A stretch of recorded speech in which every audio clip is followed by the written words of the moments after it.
আসসালামু আলাইকুম দর্শক, আরেকটা পর্বে চলে আসলাম তুমি কে আমি কে অনুষ্ঠানে। আমার অনুষ্ঠান, আমার শো, তার চেয়ে তো বেশি হচ্ছে এটা আপনাদের শো। এই যে অনুষ্ঠান, এই অনুষ্ঠানে কাদেরকে আমি নিয়ে আসি সেটা আপনারা খুব ভালো করেই জানেন।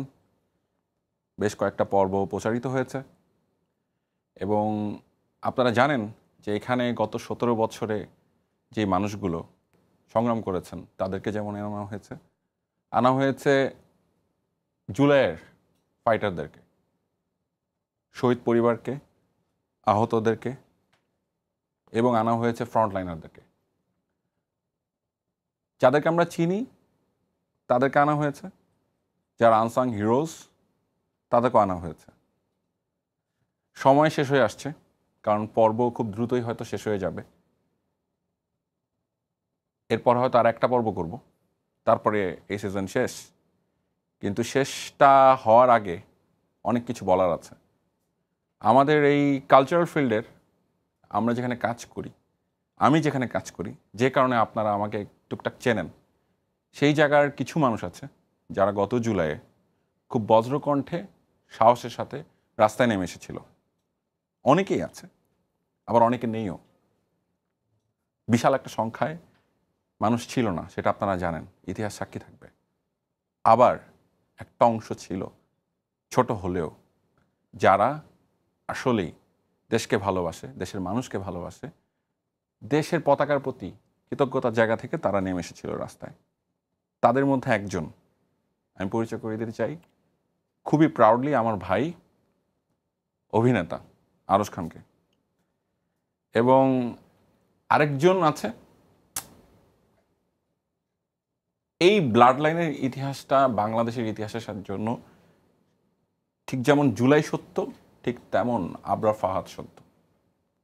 আবরার ফাহাদ বইটা সেই ছেলেটি যাকে ছাত্রলীগ নির্মমভাবে হত্যা করেছিল, তারপরে সারা দেশে তোলপাড় হয়ে গিয়েছিল। সে আবরার ফাহাদের সাহসী ভাই, সেম ব্লাড লাইন আমাদের Abrar Fayaz. Abrar Fayaz, welcome to my show. আসসালামু আলাইকুম ভাই। ওয়ালাইকুম আসসালাম ভাই, ওয়েলকাম টু মাই শো। এটা ফার্স্ট টাইম হচ্ছে দর্শক, আমি হোস্ট বা ঘোস্ট বা প্রেজেন্টার। আমি বসে আছি, ওই পাশে বসে আছে আরশ, আমার ভাই বসে আছে ফায়াজ। ওকে, শুরু করি না? প্রথমেই শুরু করতেছি আমরা একটু স্মৃতি রোমন্থন করি, কি বলেন? আমি একটু রোমন্থন শব্দটা ব্যবহার করি, কেননা যারা বীর তাদের কাছে বা যারা ফাইটার তাদের কাছে অনেক সময় এটা একটু রোমান্টিকই লাগে যে যুদ্ধটা করছিলাম, ঠিক আছে? যে ঠিক ওই সময়ে আমি জানি আরও অনেক ঘটনাই, যেটা ব্যক্তিগত পর্যায়ে আমাদের কথা হয়েছে ওই সময় আন্দোলনের টাইমে। সবাই যে জায়গা থেকে যতটুকু পারার চেষ্টা করার, যারা বাংলাদেশপন্থী মানুষ তারা চেষ্টা করেছে। তো কালচারাল মানুষজন তো আমি প্রথমেই বললাম যেটা সংখ্যাটা খুবই কম, কিন্তু নেমেছিল বা ছিল। ফেসবুকে একটা স্ট্যাটাস দিয়েছিল বা ছবি লাল বা পিকচার লাল করেছিল বা কিছু একটা স্টেটমেন্ট দেওয়া। আর তুই তো স্টেটমেন্ট সব দিক দিয়ে দিছিস, মানে অনলাইন অফলাইন বোথ। সো অফলাইনের স্টোরিটা একটু শুনতে চাই, যে ঠিক কবে থেকে এই আন্দোলনে ইনভলভ হওয়া? আমি রাজশাহীতে ছিলাম একটা শুটিংয়ে, একদমই ইন্ডিয়ান বর্ডারের কাছাকাছি। তো ওখানে ফোনের নেটওয়ার্ক কাজ করে না। আমাদের সিনেমাটোগ্রাফার ছিলেন নাহিয়ান বেলাল, উনার একটা ইন্ডিয়ান সিম ছিল, মোস্ট প্রবলি এয়ারটেলের হবে। হ্যাঁ, তো যেটা হচ্ছে যে ওই সিমটা আবার উনার ওখানে কাজ করে, এই অবস্থা। নেটওয়ার্কের এত বাইরে আমরা, তো ফেসবুক থেকে শুরু করে কোনো কিছুই ছিল না।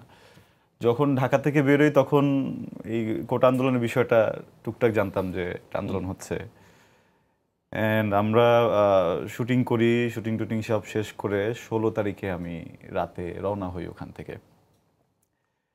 রাজশাহীর ওইখান থেকে রওনা হয়ে যখন মেইন মানে চাপাই ক্রস করে রাজশাহী মেইন সিটিতে ঢুকি, তখন নেটওয়ার্ক আসা শুরু করে। নেটওয়ার্ক আসা শুরু করতে হঠাৎ করে আমি একটা ভিডিও আসে দেখি যে একটা ছেলেকে গুলি করলো পুলিশ। হ্যাঁ, কোন ভিডিওটা পার্টিকুলারলি? আবু সায়েদের। ও, দু হাত প্রসারিত করলো, হ্যাঁ, গুলি করে দিল।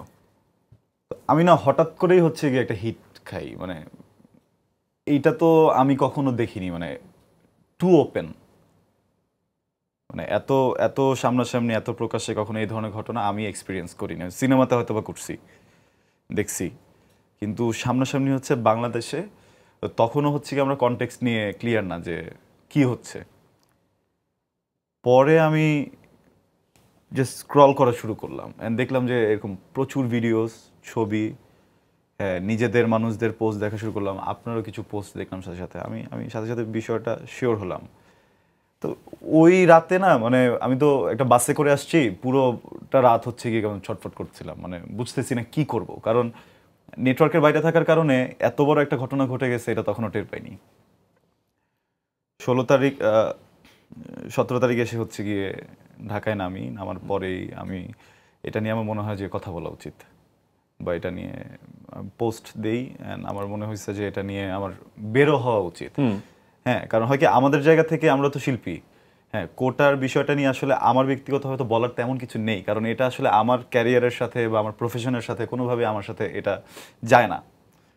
কিন্তু আমার এখানে বিষয়টা ছিল যে বাচ্চাগুলোর সেফটি ইস্যু ছিল, কারণ যেহেতু এরকম একটা ঘটনা ঘটে গেছে, তার মানে এটা আরও ঘটবে, বা এইটা বা কিভাবে ঘটে, এটা তো কোয়াইট ইম্পসিবল ব্যাপার। আপনি মন চাইলে একজনকে গুলি করে দিবেন, আর হচ্ছে গিয়ে আমরা এটা তো বসে থাকা সম্ভব না। আমি সাথে সাথে আপনার সাথে কথা হইলো আমার এটা নিয়ে, আমি তো বললাম যে বেরোবো।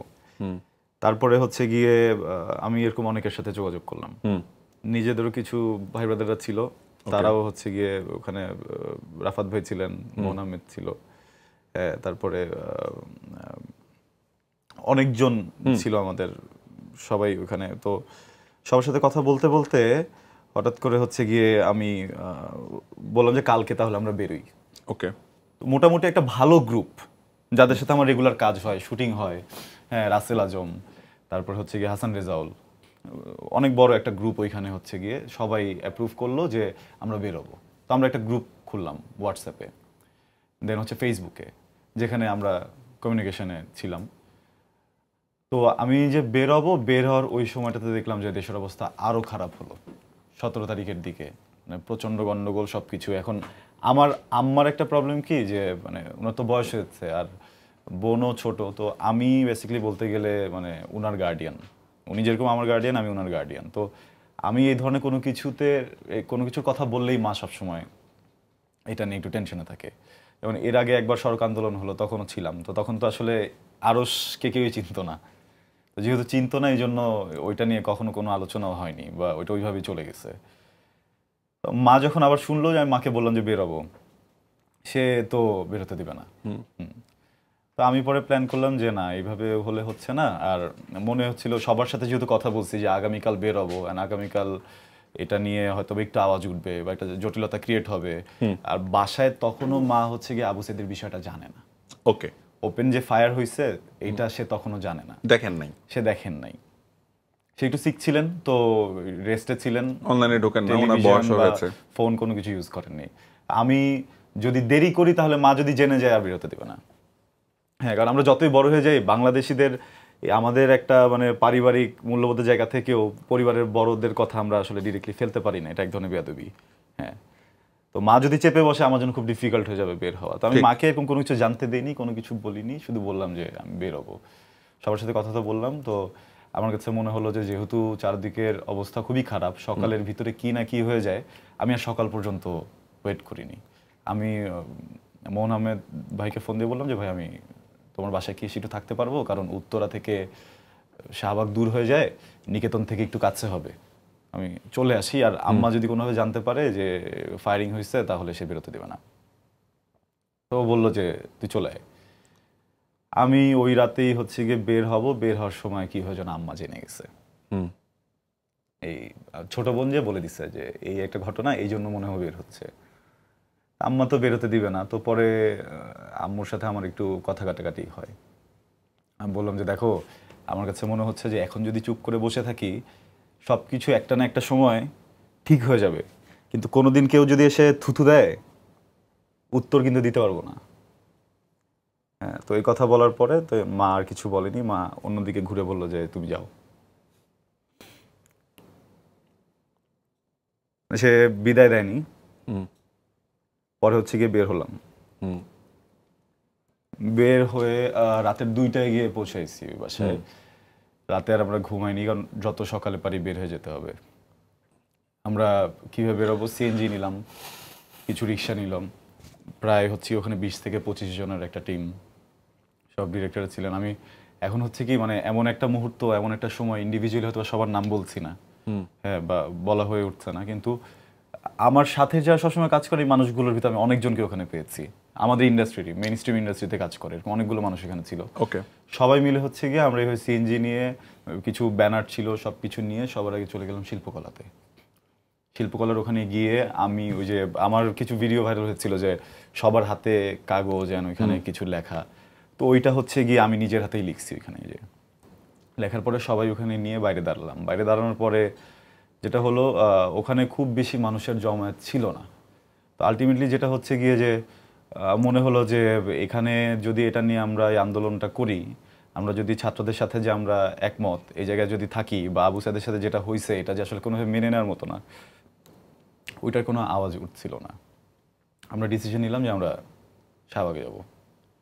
আমরা পুরো গ্রুপ শাহবাগের উদ্দেশ্যে রওনা দিলাম। এমন সময় হচ্ছে গিয়ে মৎস্য ভবনের আর একটু আগে যেই সিগন্যালটা, ওখানে আমাদেরকে আটকানো হলো। পুলিশ লিগ আটকাই দিল। প্রশাসন থেকে বলা হলো যে আপনারা ওইখানে যাবেন, ওটা সেফ না। আমরা বললাম যে আমরা তো শিল্পী, কিছুই হবে না, আমরা ওখানে যাব।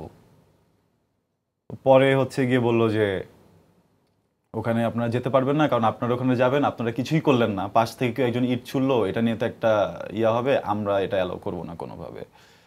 যখন এটা বললো, আমরা সাথে সাথে ওই রাস্তাতেই দাঁড়াই গেলাম যে আমরা ব্যাক করব না, আমরা ব্যাক করবো না, ওখানেই দাঁড়ায় যাব। ওখানে দাঁড়া যাওয়ার পরে দেখলাম যে একজন অফিসার এসে আমাদের ভিডিও করলো খুব কাছ থেকে, চেহারা টেহারা সব কিছু। সে অফিসারের নামটা কি খেয়াল আছে? না, মনে নেই। থাকলে ভালো হতো। তো যেটা হয়েছে, সে এসে ভিডিও করলো, আরো 2-3 জন ভিডিও করলো। করার সাথে সাথে দেখলাম ঢাকা ইউনিভার্সিটির একটা লাল রঙের দোতলা বাস ভোরে হচ্ছে গিয়ে কিছু সংখ্যক মানুষজন এদিকে আসতেছে। হ্যাঁ, দের স্টুডেন্টস, বাট ওরা পলিটিক্যালি সাউন্ড আর কি। হ্যাঁ, তো পরে জানতে পারলাম যে ওখান থেকে হচ্ছে ঢাকা ইউনিভার্সিটির যারা ছাত্রলীগের সাথে সম্পৃক্ত এরকম একটা গ্রুপ হচ্ছে গিয়ে ওই জায়গাটাতে আসছে। আপনার আমরা এই পারে দাঁড়ানো, ওরা ওই পারে দাঁড়ানো। আমরা মানুষ হচ্ছে কি 20 জন, একটা দোতলা বাস ভরে আসছে। আমরাও বুঝতেছি যে কিছু একটা হতে যাচ্ছে। আমাদের ভিতর থেকে 2-1 জন আসলো। রাফাত ভাইও ছিল পাশে, রাসেল আজম ভাই হঠাৎ করে এসে বললো যে আরশ, আমার মনে হয় তুমি একটু ইয়া করো, কারণ এটা তো সেফ না এই মুহূর্তে। তো কিন্তু সবাই মোটামুটি ইয়া হলো যে না, আমরা কেউ নড়বো না এখান থেকে, আমরা এখানে দাঁড়াবো। আমরা ওখানে দাঁড়ানো, হঠাৎ করেই হচ্ছে দেখলাম যে পুলিশটা আমাদেরকে ভিডিও করছিল, ওনার ওয়্যারলেসে হচ্ছে গিয়ে একটা কল আসছে। কল আসার সাথে সাথে দেখলাম যে উনি দৌড়ে বাসের ওখানে গেল, বাসের ওখানে যে কি যেন ইশারা দিল, সাথে সাথে বাস টান দিল। আমরা বুঝতে পারলাম না, আমরা রেডি ছিলাম যে এখনই মনে হয় একটা অ্যাটাক আসবে। এমন সময় দেখলাম যে একজন মন্ত্রীর গাড়ি গেল ওখান থেকে, প্রায় বিশাল বড় ভিআইপি একটা ইয়ে নিয়ে গেল। তো ওইটার জন্য ওই মোমেন্টে আসলে আমাদের উপরে তখন হিটটা আসেনি। জাস্ট এটা মনে হচ্ছিল হিট আসবে, মনে হচ্ছিল না, মানে থামানোই হয়েছে বাস আমাদের জন্য। ও আচ্ছা, ওখানে বাসটা আসছেই আমাদের জন্য, থামানো হয়েছে আমাদের জন্য। ওখানে একটা ধরেন ক্রাউডও গ্যাদার হচ্ছে। এখন বিষয় হচ্ছে কি যে এখানে বেশ কিছু শিল্পীরা আছে, ওখানে কোনো কিছু করতে গেলে তাও ওদেরও তো ওদের দিক থেকে একটা ব্যাপার আছে যে ওরা যে অ্যাটেম্পটা নিবে, they were making their plans, ওরা ওদের একটা ওয়ে আউট বের করছিল। এখান থেকে ওই গাড়িটা যাওয়ার পরে এই ঝামেলাটা হলো, তখন আমাদের মনে হলো যে আমরা একটু আগাই, তো আমাদেরকে কোনোভাবে ওই পারে যেতে দিচ্ছে না। তো তখন আমাদের ভিতর থেকে হঠাৎ করে একজন বলল যে তাহলে আমরা হেড অফিস ছিল পাশেই, মোস্ট প্রবাবলি বেলি রোডে যেই হেড অফিসটা, ওইখানে যে প্রশাসনিক ভবনের বাইরে গিয়ে আমরা দাঁড়ায় যাই, কারণ গুলিটা তো চলছে ওদের পক্ষ থেকে। তাহলে আমরা ওদের গেটে গিয়ে দাঁড়াই। আমরা ওইখান থেকে গেলাম, আমরা বেলি রোডে ওখানে যখনই ঢুকবো তখন হঠাৎ করে দেখি অনেক ছাত্রছাত্রীরা ওইখানে অলরেডি অবস্থান নিয়ে, একদম ধরেন ওই বেলি রোডের অফিসার্স ক্লাবের ওই মোড় থেকে শুরু করে, বিকেরুন্নিসা থেকে শুরু করে, শান্তিনগর থেকে শুরু করে সব জায়গায়। তো যখন আমি ছাত্রদের গ্রুপটাকে পেয়ে গেলাম, আমি তো বেসিক্যালি শাহবাগে যেতেই চাচ্ছিলাম যেন ওখানকার স্টুডেন্টদের গ্রুপের সাথে আমরা এক হতে পারি। তো ওটা তো আমাদেরকে যেতে দিচ্ছিল না। তো যখন আমি হচ্ছে গিয়ে দেখলাম যে এদিকে গ্রুপ, আমি টিমকে বললাম যে আমরা ওইদিকে আগাই, সবাই হচ্ছে গিয়ে আগালো। তো আমরা যখন প্রথমে ঢুকবো তখন ছোট ছোট বাচ্চাগুলো ইউনিফর্ম পরা, ওরা আমাদের মতো বড় মানুষ থেকে ওরা ভয় পেয়ে গেছে। ওরা ভাবছে যে আমরা মনে হয় পলিটিক্যাল টিম থেকে আসছি, হয়তো ওদের উপর এখন অ্যাটাক হবে। তো পরে যখন আমি সামনে গিয়ে দাঁড়ালাম, ওরা তো আমাকে চেনার পরে একটু কমফোর্টেবল হলো। আমরা ওইখান থেকে হচ্ছে গিয়ে একটা মিছিল শুরু করলাম। ছাত্রদের পক্ষে। একটা মিছিল শুরু করলাম, এটা আস্তে আস্তে আস্তে আস্তে আমরা আমাদের আর্টিস্টদের মতো করে যখন শান্তিনগর মোড়ে গিয়ে দাঁড়ালাম তখন দেখলাম যে বিশাল বড় ক্রাউড স্টুডেন্টদের, অ্যান্ড প্রত্যেকটা স্টুডেন্ট লিটারালি এসে জড়ায় ধরছে, মানে দে ওয়ার ক্রাইং যে ভাইয়া কেউ আসে নাই। অ্যান্ড এরপরে আমি হচ্ছে গিয়ে ওদেরকে নিয়ে সামনের দিকে আগাবো, শান্তিনগর দিকে ঢুকবো, কারণ ওখানে প্রায় হচ্ছে গিয়ে 2-3 হাজার স্টুডেন্ট একসাথে। মানে আমি আপনাকে বোঝাতে পারবো না ওই ফিলিংটা কেমন, আপনি যখন মাঝখানে দাঁড়ায় আছেন সবাই আপনাকে ধরে আছে। ওদের বিষয়টা হচ্ছে গিয়ে যে আমাদের একজন গার্ডিয়ান এসছে, ওরা সাথে সাথে বললো যে ভাই আমরা মার্চ করবো। এই যে মার্চ করবো বললো, আমরা আগাবো, এমন সময় দেখলাম যে ঠিক রাস্তার ওই পারে একটা বিশাল বড় পলিটিক্যাল টিম যারা রেডি হয়ে আছে যে কোনোভাবে যেন স্টুডেন্টরা ওদিকে না যেতে পারে। এটা যখন দেখলাম, দেখার সাথে সাথে আমি ওদিকে আগাবো, আমাকে পিছন থেকে কয়েকজন এরকম টেনে ধরলো যে আর ডোন্ট গো দেয়ার, মানে নট সেফ ফর ইউ। কারণ আমরা তো আসলে প্রোটেস্ট করতে আসছি, আমরা আমাদের আন্দোলনের জায়গাটাকে জানাতে আসছি, কিন্তু এই প্রোটেস্টটা এই মুহূর্তে এটা আসলে ঠিক হবে না। এখন আমরা তো স্টুডেন্টদেরকে ছেড়ে মানে ব্যাকও করব না। তখন স্টুডেন্টদের অনেকে এসে জড়ায় ধরে বললো যে ভাই আপনারা আসলেই ওদিকে যেয়েন না, আমরা এখানে দাঁড়াই, এখানে অবস্থান করি, কারণ ওখানে আসলে গেলে এখন একটা বড় কেওস তৈরি হবে, সো বেটার এখানে থাকি। তো আমরা ওখানে থেকে হচ্ছে কি ওই দিনের আন্দোলনটা করলাম, আমরা আমাদের জায়গা থেকে আমাদের ভয়েস রেজ করলাম যে আমরা আসলে কি চাই, বা যে স্টুডেন্টদের শরীরে গুলি করা বা এই জিনিসটার সাথে আমরা কোনোভাবেই মানে মেনে নিতে পারতেছি না। এটা যত পাওয়ারফুল গভর্নমেন্ট হোক, যত পাওয়ারফুল পিপল হোক, যত পাওয়ারফুল বাহিনী হোক, এইটা আসলে মানে এটা কোনোভাবে মেনে নেওয়া সম্ভব না। আমি ওই দিন যাওয়ার পরে আমার মনে হলো যে আমি জড়াই গেছি আসলে, okay, there is no way back. Okay, হ্যাঁ, তো এরপর থেকে যেটা হলো, এরপর থেকে আমি রেগুলার পোস্ট করা শুরু করলাম, আমি রেগুলার বের হওয়া শুরু করলাম। এর মাঝে বেশ কিছু রকমের চাপ আসছে, যে ধরেন ডিরেক্টলি কেউ ফোন দিয়ে বলে না যে তুই বের হবি না, কিন্তু ফোন দিয়ে বলা হয়েছে যে এটা সেফ হবে না, আপনার লিস্ট আছে, আপনার নাম 7 নম্বরে, এক জায়গা থেকে বলছে আপনার নাম 11 নম্বরে, বের হয়ে না। যেমন আমার নাম বলছিল একজন, কত 7 কত জানি বললো 13 নম্বর, একবার বললো 13, একবার বললো 17, একবার বললো শেখ হাসিনার টেবিলে আমার নাম আছে 137, আবার একজন এসে বলতেছে যে এর মধ্যে উটকো ফোন, এটা ওটা। যাই হোক, এটা আমার স্টোরি ডিফারেন্ট, আমার বাসা থেকে পালায় থাকার গল্প। যাই হোক, এনিওয়ে বলো। 7 নম্বর সেক্টরে হচ্ছে গিয়ে হঠাৎ করে এর একদিন পরে সন্ধ্যাবেলা মাইকটা কিনে অনেকগুলো বাইক এসে ওখানে ছোট একটা হচ্ছে গিয়ে জায়গা আছে ননির সামনে, যেখানে আর্টিস্টরা আড্ডা দেয়, শিল্পীরা আড্ডা দেয়, কিছু ডিরেক্টররা আড্ডা দেয়। আমি মাঝে মধ্যে ওখানে যাই। ওখানে এসে প্রায় হচ্ছে গিয়ে আমাদের নাম ধরে যারা যারা আমরা ওখানে ছিলাম, যেসব শিল্পীরা ছিল, যেসব ডিরেক্টর ছিল, নাম ধরে হচ্ছে থ্রেড দিয়ে যাওয়া হয়েছে যে দেখলে আমাদের খবর আছে। বাহ, চমৎকার। এটা শুনলাম, এটা শোনার পরে হচ্ছে গিয়ে সত্যি কথা কি ওই সময়টাতে না আসলে থ্রেডটা কারা দিল? থ্রেডটা দিয়ে গেছে হচ্ছে ওইখানকার লোকাল ছেলেপেলেরা যারা ওইখানে যারা রাজনীতি। ওকে ওকে, উত্তরার লোকাল এটার সাথে আমাদের কিছু মিডিয়া কর্মীরাও ইনভলভ, কিন্তু ডিরেক্টলি কারণ নাম আমাদেরকে বলে নাই কেউ। ওকে, ওখানে হ্যাঁ, আমি একটু হেল্প করি। সেটা হচ্ছে যেমন এখানে আমার ব্যক্তিগত আলাপ চলে আসতেছে, আমি এখন পর্যন্ত সুযোগ পাই না এই কথাগুলো বলার।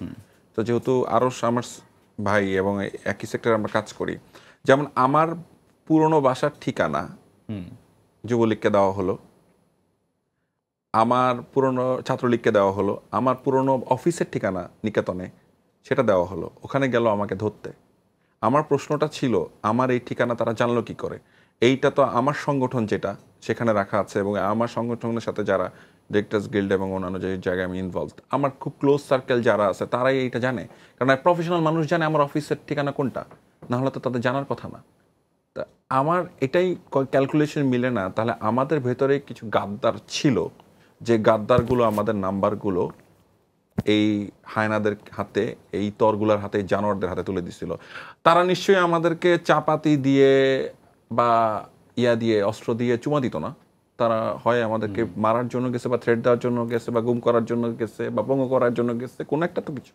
এখানে একটা পয়েন্ট আমি মিস করে গেছি। আন্দোলন যেদিন একদম প্রথম আমি নামলাম, ব্যাক করার পথে আমি একটা সিনারিও দেখলাম, আপনার ওই শাহবাগ থেকে উত্তর আসার পথে ওই দিনই হচ্ছে গিয়ে মুগ্ধকে গুলি করা হয়। ওদিন মুগ্ধ মারা যায়।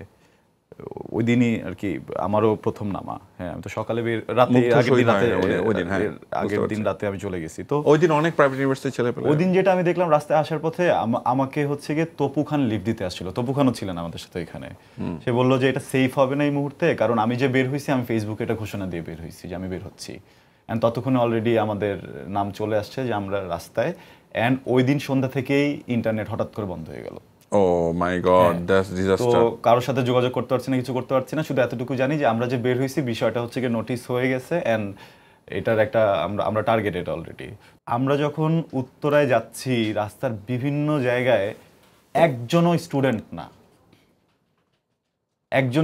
না, এরা স্টুডেন্ট না। হ্যাঁ, কোথা থেকে যেন এসে ইট মেরে বাঁশ দিয়ে গাড়ি ভেঙে সাথে সাথে আগুন জ্বালা দিচ্ছে। আমরা ধরেন পুরো উত্তরার জসিমউদ্দিন পর্যন্ত এসে গাড়ি রং ওয়েতে টেনে আমাদের বের হয়ে যেতে হয়েছে। আমাদের সামনে দুটো প্রিমিয় ছিল, সাথে সাথে ওটা ভেঙে ওটা জ্বালা দিচ্ছে। এটা মোস্ট প্রবাবলি এটা আওয়ামী লীগেরই লোক, কারণ ওরাই তো এভাবে সাপোর্টেড। এটা স্টুডেন্ট না, কিন্তু স্টুডেন্টদের নাম এখানে বেচা হচ্ছে যে স্টুডেন্টরাই গাড়িগুলো ভাঙছে। এক্স্যাক্টলি, যাতে এটাকে আন্দোলনটাকে ভিন্ন খাতে নেওয়া যায়, ভিন্ন দিকে নিয়ে ওদের লোকজন নেমেই তো মেট্রো রেলে আগুন দিল এন্ড এভরিথিং সবকিছু করলো। পরে যেটা হলো যে একটা স্টুডেন্টকে আমি একটু রাস্তায় সব ভাঙচুর করতে দেখি। একটু কানেকশন মিলাই দিচ্ছি এখানে। ফায়াজ, তোমার মনে আছে কিনা যখন আবরার ফাহাদ হত্যা করা হলো তোমার ভাইকে, তারপরে ছাত্রলীগ ক্যাম্পাসে স্লোগান দিয়ে মিছিল করছিল। হ্যাঁ, ইভেন আমাদের কুষ্টিয়াতে ছাত্রলীগ নিজেই কিন্তু ভাইয়ের যে জেলা স্কুল, কুষ্টিয়া জেলা স্কুল, সেইখানে একটা মিলাদ মাহফিলের আয়োজন করছিল। ছাত্রলীগ মিলাদ মাহফিলের আয়োজন করছিল তোমার ভাইকে হত্যা করে। আর ঢাকা বিশ্ববিদ্যালয়ে তো মানে এটা ওদের পুরনো সিস্টেম, মানে যেভাবেই হোক এটারে ওরা ক্যাশ করবে। এনিওয়ে, হ্যাঁ, কমপ্লিট করি। পরে ওই দিন ওখান থেকে বের হওয়ার পরে আমরা গেলাম হচ্ছে গিয়ে আপনার মিরপুর ডিওএইচএস দিয়ে ঢোকার চেষ্টা করলাম, জসিমউদ্দিনে ঢুকতে পারলাম না। ওইখানে দেখলাম যে বিহারি ক্যাম্পের ওইখান থেকে প্রচুর পরিমাণের মানুষজনকে এনে ওখানে রাখা হয়েছে। তো গাড়ি কোনোভাবে আগাচ্ছে না। পরে আমি বের হয়েছি, সব রাস্তা ব্লক। একটা ছেলে এখনো মনে আছে, ও আমাকে দেখে দৌড়ে আসছে, সে বলে যে ভাই আপনি এই জায়গায় ছবি তুলবো। হ্যাঁ, আমি বললাম তুমি কি স্টুডেন্ট? বলে না ভাই, আমি স্টুডেন্ট হব কিসের জন্য? স্টুডেন্টদের জন্য তো হচ্ছে কি দেশের এই অবস্থা খারাপ হয়ে আছে ভাই, আমরা এখানে আসি স্টুডেন্ট দেখলে কোপ দিব। এখন যেটা হচ্ছে ধরেন স্টুডেন্ট দেখলে কোপ দিবে, খুব সুন্দর করে বুঝিয়ে বললো যে ঠিক আছে তাহলে তোমরা এখানে এটা নাও, আমরা এখান থেকে বের হয়ে যাই। হ্যাঁ, আর হচ্ছে গিয়ে কি হয় এটা ইনফর্ম থাকো কিন্তু সবাই। আদৌ আমরা বের হতে পারতেছি না, বুঝছেন, যে কোনো সময় আমাদের গাড়ির উপর অ্যাটাক করবে, কারণ এরা তো হচ্ছে কি একদমই ফিল্ড লেভেলের কর্মী। They don't have any idea, এদের পেটে ধরেন কোনো বিদ্যা নাই, কোনো কিছু এরা নাই। হচ্ছে দাঙ্গাবাজ, এরা হচ্ছে মার্ডারার্স। হ্যাঁ, এর 2 দিনের মাথায় আমার কাছে একটা ফোন আসলো রাতের বেলা। একজন ফোন দিয়ে বললো যে আরজ ভাই আপনি কোথায়? আমি বললাম যে আমি বাসায়। বলে আপনি বাসা থেকে বের হয়ে যান, বাসা থেকে না। বললাম কেন? বলে যে আপনার বাসায় ইয়ে হতে পারে। আমি বললাম যে আমি তো আন্দোলন করছি, আমি তো রাস্তায় নামছি, কিন্তু আমি কোনো ভাঙচুর করি নাই, বা আমি তো কোনো রকমের কোনো কিলিং বা কোনো কিছুর সাথে জড়িত না। আন্দোলন করলে কি আমি অ্যারেস্ট হয়ে যাবো? আমাকে বললো ভাই এত কথা এখন বলতে পারবো না, হ্যাঁ তাই হবে, আপনি হচ্ছে গিয়ে বেরোন। আমি আমার মাকে বললাম যে মা তুমি একটা কাজ করো, তুমি সূচনাকে নিয়ে, আমার ছোট বোনের নাম সূচনা, বললাম তুমি সূচনাকে নিয়ে বসুন্ধরা যাও, আমার এক আন্টির বাসা, কাজিনের বাসা। আমি বললাম যে তুমি ওখানে যাও, আমি গাড়ি ঠিক করে দিচ্ছি তোমাদেরকে। ওই অ্যাম্বুলেন্স, বললাম যে অ্যাম্বুলেন্সে করে যাও, এটা সেফ হবে। তখন অলরেডি কারফিউ শুরু হয়ে গেছে। আমার কথা হচ্ছে গিয়ে গেলে একসাথে যাবো 3 জন। তো আমি বললাম যে আমি তো অলরেডি ধরো চলে আসছি ফ্রন্টে, এভরিবডি নোজ যে আমি ইনভলভ স্টুডেন্ট প্রোটেস্টের সাথে, সো আমি তো পারবো না।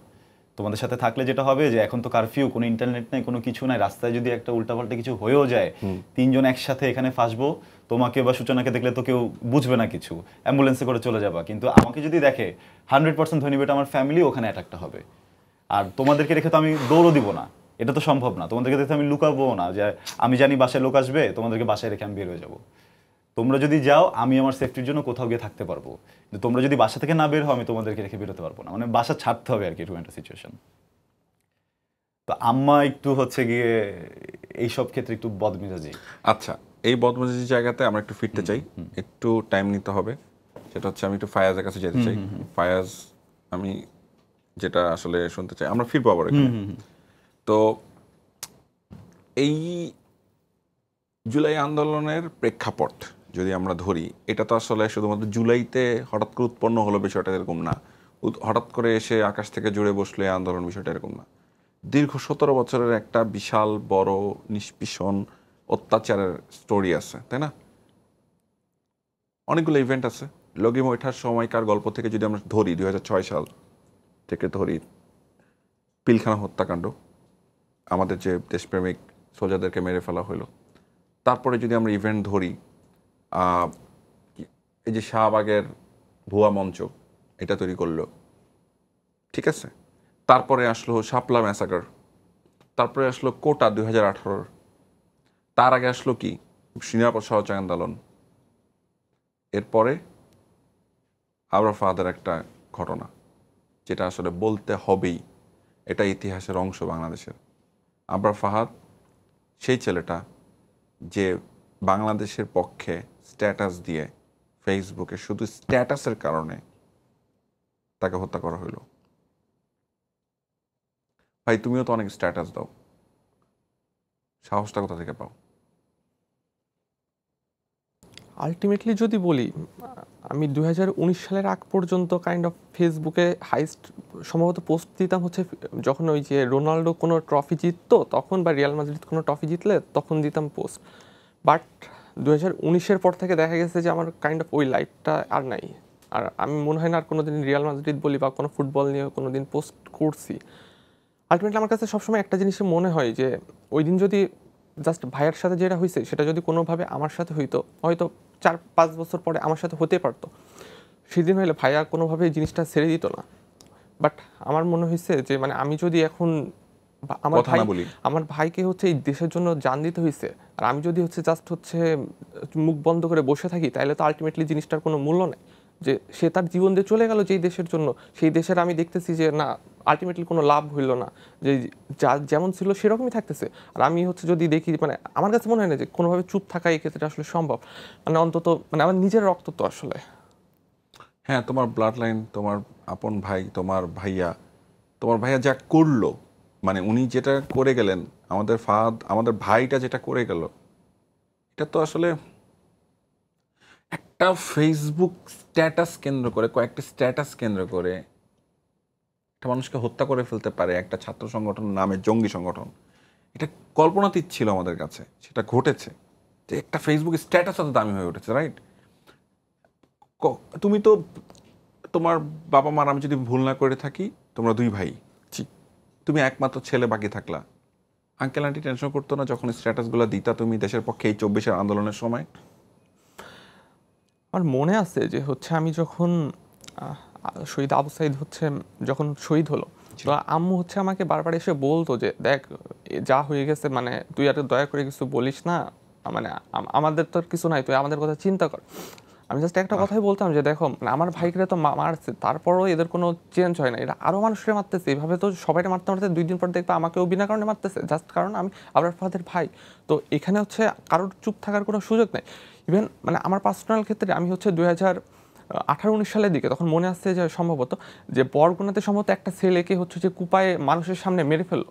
তো আমার জাস্ট মনে হয়েছিল যে সবাই এখানে তাকায় দেখলো, জাস্ট মনে হয়েছিল যে আচ্ছা ঠিক আছে সমস্যা নেই, এটা তো আমাদের সাথে হচ্ছে না। বাট আলটিমেটলি দেখা গেল কি 1 বছর পরে জিনিসটা আমার ঘাড়েই চলে আসলো, আমাদের সাথে সেম জিনিসটা হলো। তো এখানে জিনিসটা আসলে আলটিমেটলি এরকমই যে আপনি যদি চুপ থাকেন আজকে, মানে আমার কাছে মনে হতো যে আমি আজকে চুপ থাকতে পারি, বাট আমাকে এরা ছাড়বে না, আজকে হোক কালকে হোক, কোনো না কোনোভাবে এদের হাত থেকে কোনো মুক্তি নাই। তো আলটিমেটলি সেই জায়গা থেকে আসলে আর আমার কাছে সবসময় মনে হইতো যে আলটিমেটলি 2019 সালে যখন হচ্ছে ভাইকে মারা হইলো, তারপরে বুয়েটে অনেক আন্দোলন হইলো বা এই হইলো ওই হইলো, বাট আলটিমেটলি তো সব তখন থেকে আমাদের তো মনে একটাই চাওয়া ছিল যে যে কোনোভাবেই এদের পতন হোক। কারণ আলটিমেটলি আপনি যতই বিচার করেন না কেন, আপনি ওই 25 জনের ফাঁসি দিয়ে দেন, যত যাই করেন না কেন, বাট এদের তো সৃষ্টি তো আর এরা এমনি এমনি হয় নাই, এদেরকে এত শেল্টার দিয়ে এইভাবে দানব বানাইছে, নিজেদের স্বার্থে ইউজ করছে কারা? জাস্ট আপনি দেখেন বুয়েট তো এখনও আছে, এখন হচ্ছে দিনে মানে জাস্ট আপনি গত 5 বছর এমন কাউকে দেখতে পারবেন না যে কেউ একজনকে চর থাপ্পড় পর্যন্ত দিছে, বাট এরাই একটা টাইমে 5 ঘন্টা ধরে একটা মানুষকে 20-25 জন ধরে মারছে। ইভেন আপনার একটা হল 450 জন থাকি স্টুডেন্ট, 450 জনের মধ্যে প্রায় দেখা গেছে যে প্রায় ম্যাক্সিমাম মানুষ জানে যে মারা হচ্ছে, বাট কারোর কোনো প্রতিক্রিয়া নাই। মানে এইভাবে এমন একটা পরিবেশ সৃষ্টি হয়েছিল, এমন একটা যেই একটা অবস্থা, এটা তো আসলে শুধুমাত্র যে ওই স্টুডেন্টের দোষ বা এটা তো কোনো সময় এমন ছিল না। ইভেন তার আগের দিন ভাইকে যেদিন মারা হলো 7 অক্টোবর, আগের দিন 6 অক্টোবর একজনকে মেরে হল থেকে বের করে দেওয়া হয়েছে। জাস্ট হচ্ছে সে মানে এইগুলোর কোনো প্রতিক্রিয়া ছিল না। আর তারা পুলিশের কাছে গেলে দেখা গেছে ইভেন এমন হয়েছে যে হলের মধ্যে মারা হয়েছে, সে প্রভোস্টের রুমে গেছে কমপ্লেন দিতে, প্রভোস্টের রুম থেকে বের হয়েছে বা রুম থেকে বেরও হয় নাই, প্রভোস্টের রুমের সামনে আসে অলরেডি ছাত্রলীগের মানুষজন তারা আবার নিয়ে মারার জন্য দাঁড়ায় রয়েছে। জিনিসটা এরকমই ছিল যে তারা যা ইচ্ছা তাই করার ক্ষমতা ছিল। তো আলটিমেটলি আমার কাছে সবসময় মনে হতো যদি একমাত্র প্রকৃত বিচার সেই দিনই হতে পারতো যদি মানে আলটিমেট যারা এই ঘটনার যারা সৃষ্টি করছে তাদের যত বিচার হয়। বাট এক্ষেত্রে আসলে আমার একটা দুঃখ আছে আসলে, মানে হ্যাঁ মানে হাসিনা সরকারের পতন হয়েছে, বাট তারা আসলে তাদের প্রাপ্যটা পায় নাই। তারা আসলে তাদের প্রাপ্য পায় নাই। দর্শক শুনতে পাচ্ছেন তো না, আবরার ফাহাদের ছোট ভাই, আমাদের সাহসের বাতিঘর, যিনি পাশের দেশের তারা কেন আমাদের পানি নদীর পথ আটকায় দেয়, পানি আটকায় দেয়, তারা কেন আমাদের মাছ নিয়ে যায়, এইসব নিয়ে লেখালেখি করার কারণে ছাত্রলীগের জঙ্গি ছাত্রলীগের সদস্যরা তাকে 5 ঘন্টা ধরে অমানবিক নির্যাতন করে তাকে হত্যা করে। এবং তার ভাই আজকে হাসিনা চলে যাওয়ার পরে, পালায় যাওয়ার পরে, হাসিনা পাশের দেশে তার স্বামীর দেশে পালায় যাওয়ার পরে তার ভাই আজকে এসে বলতেছে তারা তাদের প্রাপ্যটা খুঁজে পায় নাই। আফসোসের জায়গা রয়েছে আমাদের অবশ্যই। আমি ফাইয়াজ যে জিনিসটা খুব বোধ করি সেটা হচ্ছে, আমি তো তোমাকে অনেক দিন ধরেই চিনি। সো আমার ব্যক্তিগত জায়গা থেকে আমার একটা সৌভাগ্য যে আমার তোমাদের মতো প্রায় সবার সাথে আমার একটা কানেকশন আছে। তো আলহামদুলিল্লাহ, থ্যাঙ্কস ফর এভরিথিং। মানে আমি তোমাদের কাছে যখনই ডাকি তোমাদেরকে পাই, তোমরা আমাকে ওই বিশ্বাসটা করো, ভালোটা বাসো। তো আমি আসলে তোমাকে দেখছি তুমি অনেক সাহসী, যথেষ্ট সাহসী। মানে আমার কাছে বেশ মাঝে মধ্যে অবাকই লাগতো যে আবরার ফাহাদের ভাই এখনও সাহস করে এভাবে স্ট্যাটাস দেয়, এভাবে লিখছে। এই জন্য তোমাকে ধন্যবাদ। তোমাকে আমি আসলে একটা স্পেশাল থ্যাংক ইউ দিতে চাই যে তুমি তোমার ভাইয়ের হত্যার পরে তুমি চুপ হয়ে যাও নাই, মানে তুমি যে কথা বলে গেছো। এবং আমার এখনও মনে আছে। আচ্ছা, তুমি আমাকে ওই গল্পটা বলবা আমাদের দর্শকদের উদ্দেশ্যে, যে তোমার ভাইকে যখন তোমাদের বাড়িতে নিয়ে যাওয়া হইলো দাফন করার জন্য, ওই সময় কি কি ঘটনা ঘটছিল তোমাদের পরিবারের সাথে? আচ্ছা, এখানে ফার্স্টে একটা ঘটনা হচ্ছে যে আমাদের কুষ্টিয়ার বাসাটা আসলে আপনি চিনবেন অবশ্যই, মাহবুবুল আলম হানি, ওনাদের বাসা থেকে আমাদের বাসার ডিস্টেন্স হচ্ছে মাত্র 30 ফিট টু 40 ফিট। ও মাই গড। তো দেখা গেল যে এই ধরনের ঘটনা যখন ঘটছে, কাইন্ড অফ ইভেন হচ্ছে আমাদের ফ্যামিলির আসলে খুব বেশি কেউ আসলে ওই মানে আওয়ামী লীগের রাজনীতির সাথেও জড়িত না। তো কাইন্ড অফ আর ওই এলাকাতে মানে আমরা হচ্ছে আসলে আমরা ওইখানে গেছি হচ্ছে 2010 সালে, আর হানিফ এসে বাড়ি করছে সম্ভবত 2011 বা 12 সালের দিকে। ওই এলাকাতে তার আগে হচ্ছে যারা ছিল কাইন্ড অফ হচ্ছে ওইটা ইসলামিক ইউনিভার্সিটির হচ্ছে বাসে যাওয়ার জন্য ওইখানে ধরেন অনেকগুলো ম্যাচ ছিল, তারা প্রত্যেকটা ম্যাচে মানে অকথ্য পরিমাণে নির্যাতন করে ম্যাচগুলো তুলে দিয়েছে। ইভেন আমাদের মসজিদের আগের যে ইমাম ছিল তাকে হচ্ছে 2013 সালের ঘটনার পরে মেরে তাকে জীবনে ওই এলাকায় ঢুকতে দেয় নাই। শাপলা ঘটনার পরে, জি জি, ম্যাসাকারের পরে। হ্যাঁ। তো তারপরে হচ্ছে ইভেন ওই এলাকায় মানে যাদেরকে জামাত সন্দেহ হইতো তাদেরকে মানে মানে প্রচন্ড নির্যাতন করছে। ইভেন আমার জামাত বলতে যাকে আসলে ইসলামিক মনে হইতো, যে তার ধর্ম পালন করছে, ইসলামিক মূল্যবোধ সম্পন্ন, তাকেই টার্গেট করা হতো। হ্যাঁ মানে মেইনলি আসলে আপনারা দেখতো যে নামাজ কালাম পড়তেছে কিনা, দাড়ি টুপি আছে কিনা, টার্গেট।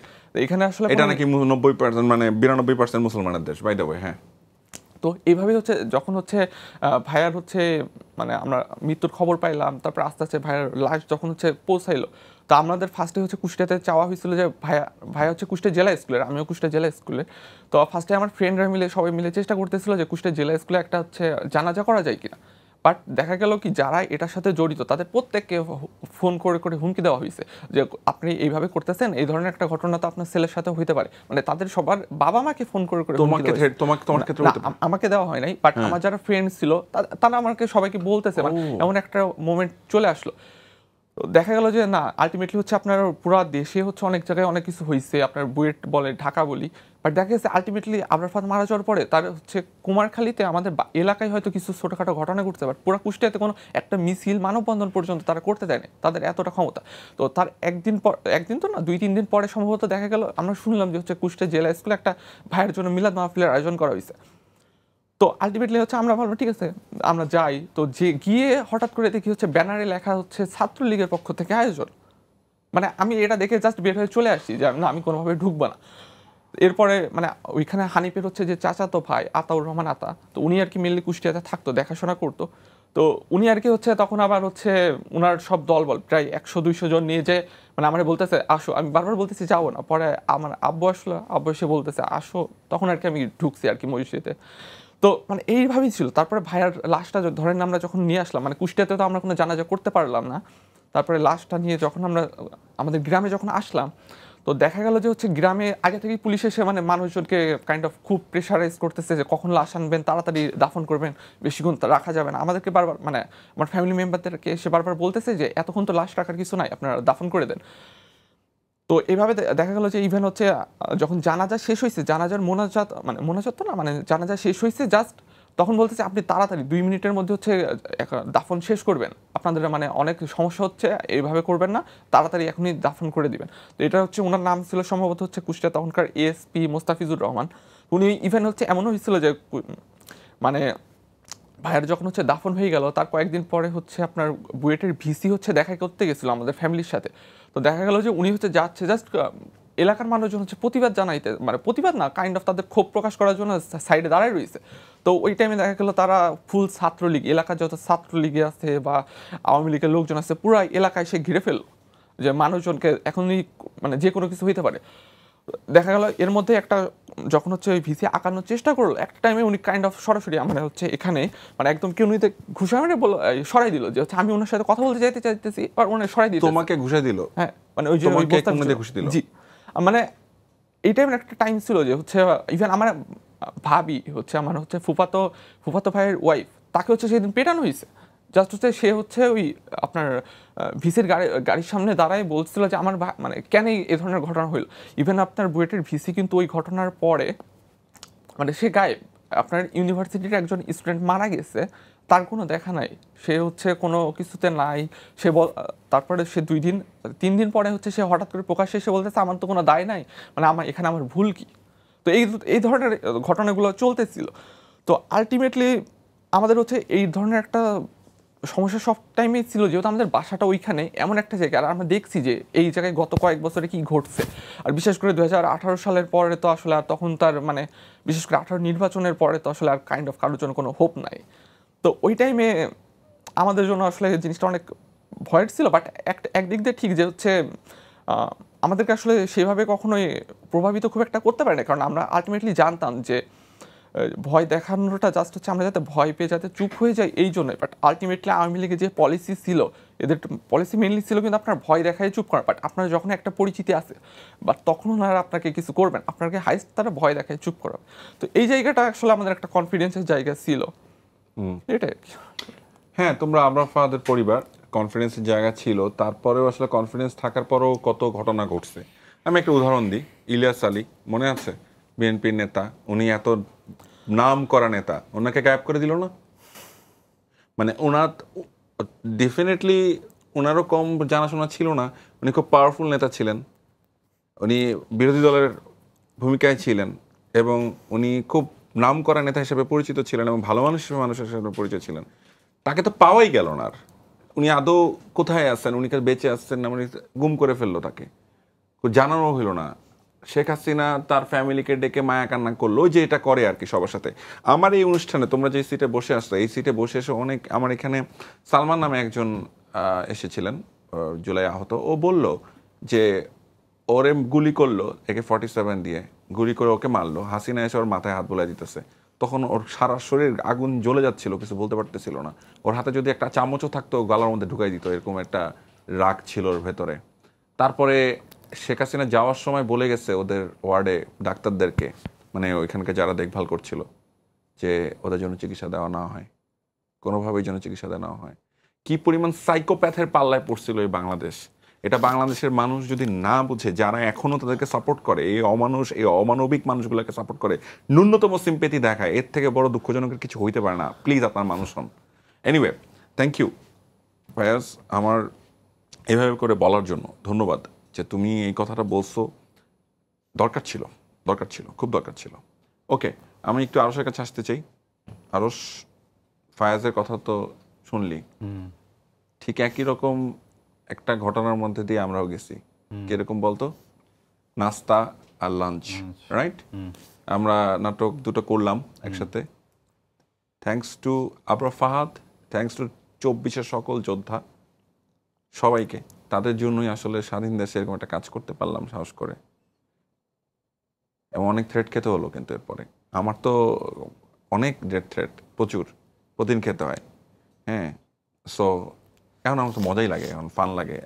ডেথ থ্রেট কম আসলে একটু অদ্ভুত, আজকে একটু কম আসলো কেন, গালি একটু কম আসলো কেন, আমি সবসময় বলি এটা। সো যখন ওরা আমাদেরকে গালিগালাজ করে, ডেথ থ্রেট দেয়, তখন মনে হয় যে আমি ঠিক লাইনেই আছি, আমি ঠিক কাজটাই করতেছি। সো এই সময় যখন এই যে লাঞ্চ এবং নাস্তা যখন অভিনয় করলি, ওই সময়টা ফিলিংটা কেমন হইলো? তুই চাইলে আন্টির বিষয়টা বলেও আসতে পারি, যেখানে আমরা পজ দিছিলাম আসলে। ওইটা ছোট করে শেষ করি। এটা হচ্ছে গিয়ে যে ওই দিনের যখন মা জানতে পারলো যে বাসায় একটা অ্যাটাক আসবে, আমাদের আসলে কোনো ওয়ে নেই কোথাও যাওয়ার, কারণ মাও আমাকে আলাদাভাবে ছেড়ে কোথাও যাবে না, আর আমিও তারা বাসায় থাকা অবস্থায় বের হব না। ওই দিনের পর থেকে আমি, মা, বোন একসাথে রেগুলার আমরা পোস্ট করা শুরু করলাম, কথা বলা শুরু করলাম। আম্মা এবার অ্যাক্টিভ হয়ে গেল যে আমার ছেলের এগেইনস্টে যে থ্রেট আসছে, বাসায় আসবে, এবার দেখি কি হয়, একসাথে যেটা হওয়ার হবে।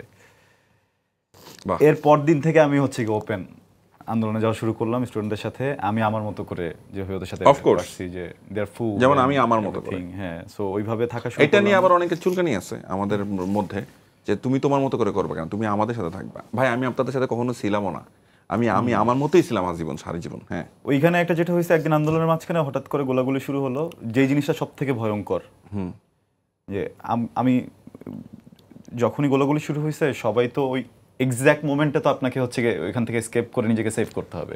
আমার পিছনে অনেক জোরে একটা আওয়াজ শুনছি, যে কারো একটা মাথা ফ্লোরের সাথে বাড়ি খেয়েছে। আমি ঘুরে দেখি একটা মেয়ে। হ্যাঁ, তো আমার সাথে আরো 4-5 জন ছিলেন। আমি দৌড়ে গিয়ে মেয়েটাকে কোলে নিয়ে আমি ভাবছি হয়তো এই 4-5 জন আমাকে হেল্প করবে। তো সবাই যে যার মতো করে ওখান থেকে চলে গেছে। আমি ওখানে একা পড়ে গেছি, চিনি না মেয়েটাকে। আমি হঠাৎ করে রাস্তায় আর কি দেখছি ময়লার মোড়ের ওখানে উত্তরার। আমি মেয়েটাকে কোলে নিয়ে দৌড় দিলাম হচ্ছে 12 নম্বর সেক্টরের দিকে, পার্কের ওদিকে। পিছনে দেখি একদম আমার বোনের মতো দেখতে, আমার বোনের এজের একটা মেয়ে, ও আমার সাথে দৌড়াচ্ছে। হ্যাঁ, ও দৌড়াচ্ছে হচ্ছে গিয়ে এই মেয়েটাকে সেভ করার জন্য, যে কিভাবে কি করা যায় যদি আমি একা। দুজন দৌড়াতে দৌড়াতে ভাই যাচ্ছি। আমি ওখান থেকে চিন্তা করছি যে পার্কের ওদিক দিয়ে বের হয়ে লেফটে প্রেসক্রিপশন এইড একটা হচ্ছে গিয়ে ফার্মেসি আছে, ওখান থেকে বের হলে রেডিক্যাল হসপিটাল, ওখানে যদি নিতে পারি অ্যাটলিস্ট বুঝতেছি না ওর কি হয়েছে। হ্যাঁ, তো আমি একজন আর্টিস্ট, আমার মনে হয় যে আমাকে মানুষ পছন্দ করুক বা অপছন্দ করুক, বাংলাদেশে মোটামুটি একটা বড় অ্যামাউন্টের মানুষরা আমাকে চেনে, আমাকে জানে। যখন হচ্ছে গিয়ে প্রেসক্রিপশন এইডের ওদিক থেকে আমি বের হব, আমাদের সামনে এসে গুলি করা শুরু করছে। এখন আমি তো মানে আমার হাতে একটা মেয়ে, কি করব। হ্যাঁ, আমি লিটারেলি ওইখান থেকে ঘুরে আবার দৌড় দিছি। ফার্স্টে 2 জন আসছে, 2 জন এসে দেখছে। ইভেন হচ্ছে গিয়ে আমার দিকে যেভাবে তাকাইছে, এটা তো বুঝতে পারছে যে মানে আমাকে চিনছে যে উনি, এটা ওনার চেহারাতে আমি দেখছি। আমি কিন্তু তখন ওই মেয়েটাকে নিয়ে যখন রেডিক্যালের ওই গলির পিছন দিয়ে বের হচ্ছি, তখন কিন্তু আমি ওকে আসলে হাসপাতালে নিয়ে যাওয়ার জন্য বের হচ্ছি। তখন কিন্তু এই সাইডটার আন্দোলন না, আন্দোলন কিন্তু অলরেডি গোলাগুলির জন্য এটা ভেঙে গেছে একদম। ওইখানে 2 জন দেখে এদিকে আসলো, প্রেসক্রিপশন এইডের এখানে, প্রেসক্রিপশন এইড থেকে আবার হচ্ছে অনেকগুলো পুলিশ এসে গুলি করা শুরু করছে। তো যখন প্রথম 2 জন এসে দেখে গেছে, তখনই আমরা আগাইনি, আমরা একটু শেল্টারে ছিলাম, যে তখন তো দেখতেছি যে ওপেন গুলি হচ্ছে। এরপরে ওখান থেকে দৌড় দেই, কিন্তু আমি আসলে পুলিশদেরকে সবভাবে খারাপও বলবো না একটা কারণে, ওই সময় ওই সিচুয়েশন থেকে আমাকে একজন পুলিশ হেল্প করছে। আচ্ছা, কেমন? একজন লোক হঠাৎ করে এসে আমার হাত ধরছে, ধরে বলে যে আপনি আরজ ভাই না? বললাম হ্যাঁ। বলে যে ও সাথে সাথে ওই মেয়েটার পায়ের সাইডটা ধরছে, বিকজ ততক্ষণ অলরেডি 7-8 মিনিটস হয়ে গেছে মেয়েটাকে আমি হোল্ড করে আছি, পারতেছিলাম না। তো পুলিশ এসে ধরে বলতেছে যে আমিও পুলিশ। আমি তখন একটু ঘাবড়ে গেছি, যে আমি বিশ্বাস করতে পারতেছিলাম না। তো আমাকে বলছে আমিও পুলিশ, কিন্তু আপনি টেনশন করবেন না, আমার ছেলে আন্দোলনে বের হয়েছে, ওকে পাওয়া যাচ্ছে না, আমি খুঁজতে বের হয়েছি। তো আপনি চলেন, আমি এখানে একটা আছে, ওখানে যাই। আমি ওই পুলিশ ভাইয়াটা, মেয়েটা, আর যে মেয়েটা আমার কোলে ছিল, ওকে নিয়ে হচ্ছে একটা ফার্মেসিতে ঢুকলাম। ওখানে গোলাগুলো হচ্ছে, ফার্মেসি হল আমাদেরকে বের করে দিল। ফার্মেসিটার নাম কি জানতে পারি? সে নামটা আমার মনে নেই, মানে ভাই ওই হিট অফ দ্য মোমেন্টে আসলে কোনো নামটা কোনো কিছু দেখি নাই। ওখান থেকে বের করে দিল, বের করে দিয়ে বললো যে সরি, আমার কিছু করার নেই। শাটার লাগায় চলে গেল। এমন সময় পুলিশই বলল যে আমাদের এই বিল্ডিংয়ে জয়রাজ, ফার্মেসিটা কোথায়? এটা হচ্ছে গিয়ে 12 নম্বর সেক্টরের আপনার যেই পার্কটা ওইটার অপোজিটের একটা ঠিক আছে, ফার্মেসি। done. Okay, ওখানে হচ্ছে গিয়ে জয়রাজদার হচ্ছে গিয়ে একটা বিল্ডিং আছে, বললো যে এখানে আপনাদেরই একজন actor অভিনেতা থাকে, থাকেন। হ্যাঁ অভিনেতা থাকেন জয়রাজ, উনার শ্বশুর ডক্টর। এইটা শুনে আমরা তখন ওই বিল্ডিং এর ভিতর দৌড় দিলাম। দেওয়ার পরে নিচে একটা বিউটি পার্লার ছিল, বিউটি পার্লার আপুগুলো আমাদেরকে অবস্থা দেখে গেট খুলে দিল তাড়াতাড়ি, যে আপনি তাড়াতাড়ি ভিতরে আসেন। ভিতরে আসলাম। শ্যামাঙ্গিনী শ্যামা ছিলেন নাকি উনি? হ্যাঁ। ওনার জয়রাজের ওয়াইফ? না না, নিচে বিউটি পার্লার। আচ্ছা, তো আচ্ছা, পরে আচ্ছা। হচ্ছে কি উপর থেকে জয়রাজদার শ্বশুর উনি আসলেন, ডক্টর, উনি এসে হচ্ছে কি মেয়েটাকে প্রাইমারি যে ট্রিটমেন্টটুকু দেওয়া যায় দেওয়ার পরে উনি আবার চলে গেলেন। পরে হচ্ছে গিয়ে যেহেতু মেয়েটাকে আমি চিনি না, মেয়েটা বলছিল যে 12 নম্বর একটা হোস্টেলে থাকে, যখন ওই যে ডক্টর যখন এসে ওকে দেখছে ওই সময়। পরে খুঁজে টুজে মেয়েটাকে ওই পর্যন্ত পৌঁছায় দিছি। এরপর থেকে রেগুলার আসলে আমার থ্রেট আসা শুরু করলো, ডিরেক্টলি ইনডিরেক্টলি, অ্যান্ড খুব ওপেন হয়ে গেল বিষয়টা। রেগুলার থ্রেটটা শুরু করলো, আমিও রেগুলার বের হওয়া শুরু করলাম। মাঝেতে শুটিং ছিল একটা 25-26 তারিখ। ওই শুটিংয়ের মাঝে আমি প্রায় বিকাল 4টা পর্যন্ত, আমি সকালবেলা সেটে গিয়ে যে বের হয়েছি, বের হয়ে আমি তার লাইন প্রডিউসার সবাই মিলে আন্দোলনের ওখানে দৌড়েছিলাম, বিএনএস এর ওখানে। ওকে। ওই শুটিংটা করার সময় আমি একটা সময় আর পারিনি, আমি বলছি যে ভাই আমি আর পারতেছি না, আমার মনে হয় যে আমার স্টুডেন্টদের ওখানে থাকতে হবে, মানে আমি ব্যাক করতে আমি আর পারতেছি না। শুটিংটা নিতে পারতেছি না, নিতে মানে পারতেছি না। আমার পক্ষে এইভাবে আর। পরে ভাইয়াও একই অবস্থা, সেও বললো যে আমিও পারতেছি না। পরে কোনোভাবে আমরা ওটা ডান করে এই আমরা আরো বেশি ওপেন হলাম। তখন আমরা ডিরেক্ট, এতদিন পর্যন্ত ছিল হচ্ছে গিয়ে আমরা স্টুডেন্টদের ক্ষতি চাই না, আমরা স্টুডেন্টদের কোনো ঝামেলা চাই না, আমরা স্টুডেন্টদের উপর গুলি চাই না, কিন্তু ওই দিনকে আসলে আমরা একদম ডিরেক্টলি গভর্নমেন্টের এগেইনস্টে কথা বলা শুরু করলাম। যে গভর্নমেন্ট চাই না, ডিরেক্টলি হচ্ছে পোস্ট করে কথা হাসিনারে বলছি, চাই না। যে ডিরেক্টলি আমি পোস্ট করছি, ঠিক আছে। যখন ডিরেক্টলি পোস্ট করা শুরু করছি ইনবক্সে, তারপরে হচ্ছে গিয়ে কমেন্ট বক্সে থ্রেট আসা শুরু হয়েছে। এটা হতে হতে হতে 1 তারিখ, 2 তারিখ, 3 তারিখে তো এটা অনেক এক্সট্রিম, 4 তারিখে অনেক এক্সট্রিম, 4 তারিখে আবার হচ্ছে গিয়ে একটা থ্রেট আসলো বড়। এখন এই থ্রেটটা যখন আসছে, এখন এমন একটা সিচুয়েশন যে আর কোনো অপশন নেই, এমন সময় হচ্ছে গিয়ে লং মার্চের কল আসলো। তো ওই দিন মনে হয়েছে যে আজকে যদি মানে এমনিতেও যদি if I stay at home, আমার পুরো ফ্যামিলি নিয়ে আমি একটা প্রবলেমে পড়বই। কারণ আমার বোনের আইডি, আমার মার আইডি, আমার পেজ, আমার আইডি সব কিছু, আর এর মাঝে আমার পেজ স্ট্রাইক করে মনিটাইজেশন থেকে শুরু করে সব কিছু অফ করে দেওয়া হয়েছে। আমার পেজের সব অফ, যেটা 1 বছর পর ঠিক হয়েছে। এটা তো খুব এক্সপার্ট ছিল। হ্যাঁ, আমার স্ট্রাইক দিয়ে পেজটা সব কিছু আমার ইয়া করে রাখছে। আমি পরে হচ্ছে গিয়ে ওই দিন সকালবেলা আবার ঘুম থেকে উঠে ওই দিন ভাই একদম বের হয়ে গেছি যে আমি মানে আজকে আমি যাবই ওই পর্যন্ত, আর there is no way back। তখন যেটা হলো, উত্তরায় গেলাম। উত্তরে যাওয়ার পর একটা গ্রুপ বের হওয়ার কথা ছিল, যারা একদমই ধরেন সকাল 7:30 8টার মধ্যে ওরা বের হয়ে গেছে। তো আমি পৌঁছাতে 8:30, তখন আর পাইনি। তখন দেখি যে চারদিকে সেনাবাহিনী, দেন হচ্ছে গিয়ে পুলিশ, অন্যান্য বাহিনী সবাই হচ্ছে গিয়ে রেডি, মাঝখানে বিভিন্ন জায়গায় ভাগ ভাগ ভাগ ভাগ ভাগ ভাগ করে সাধারণ মানুষ। পরে হঠাৎ করে আমাকে একজন এসে বলল যে ভাই যাবেন না?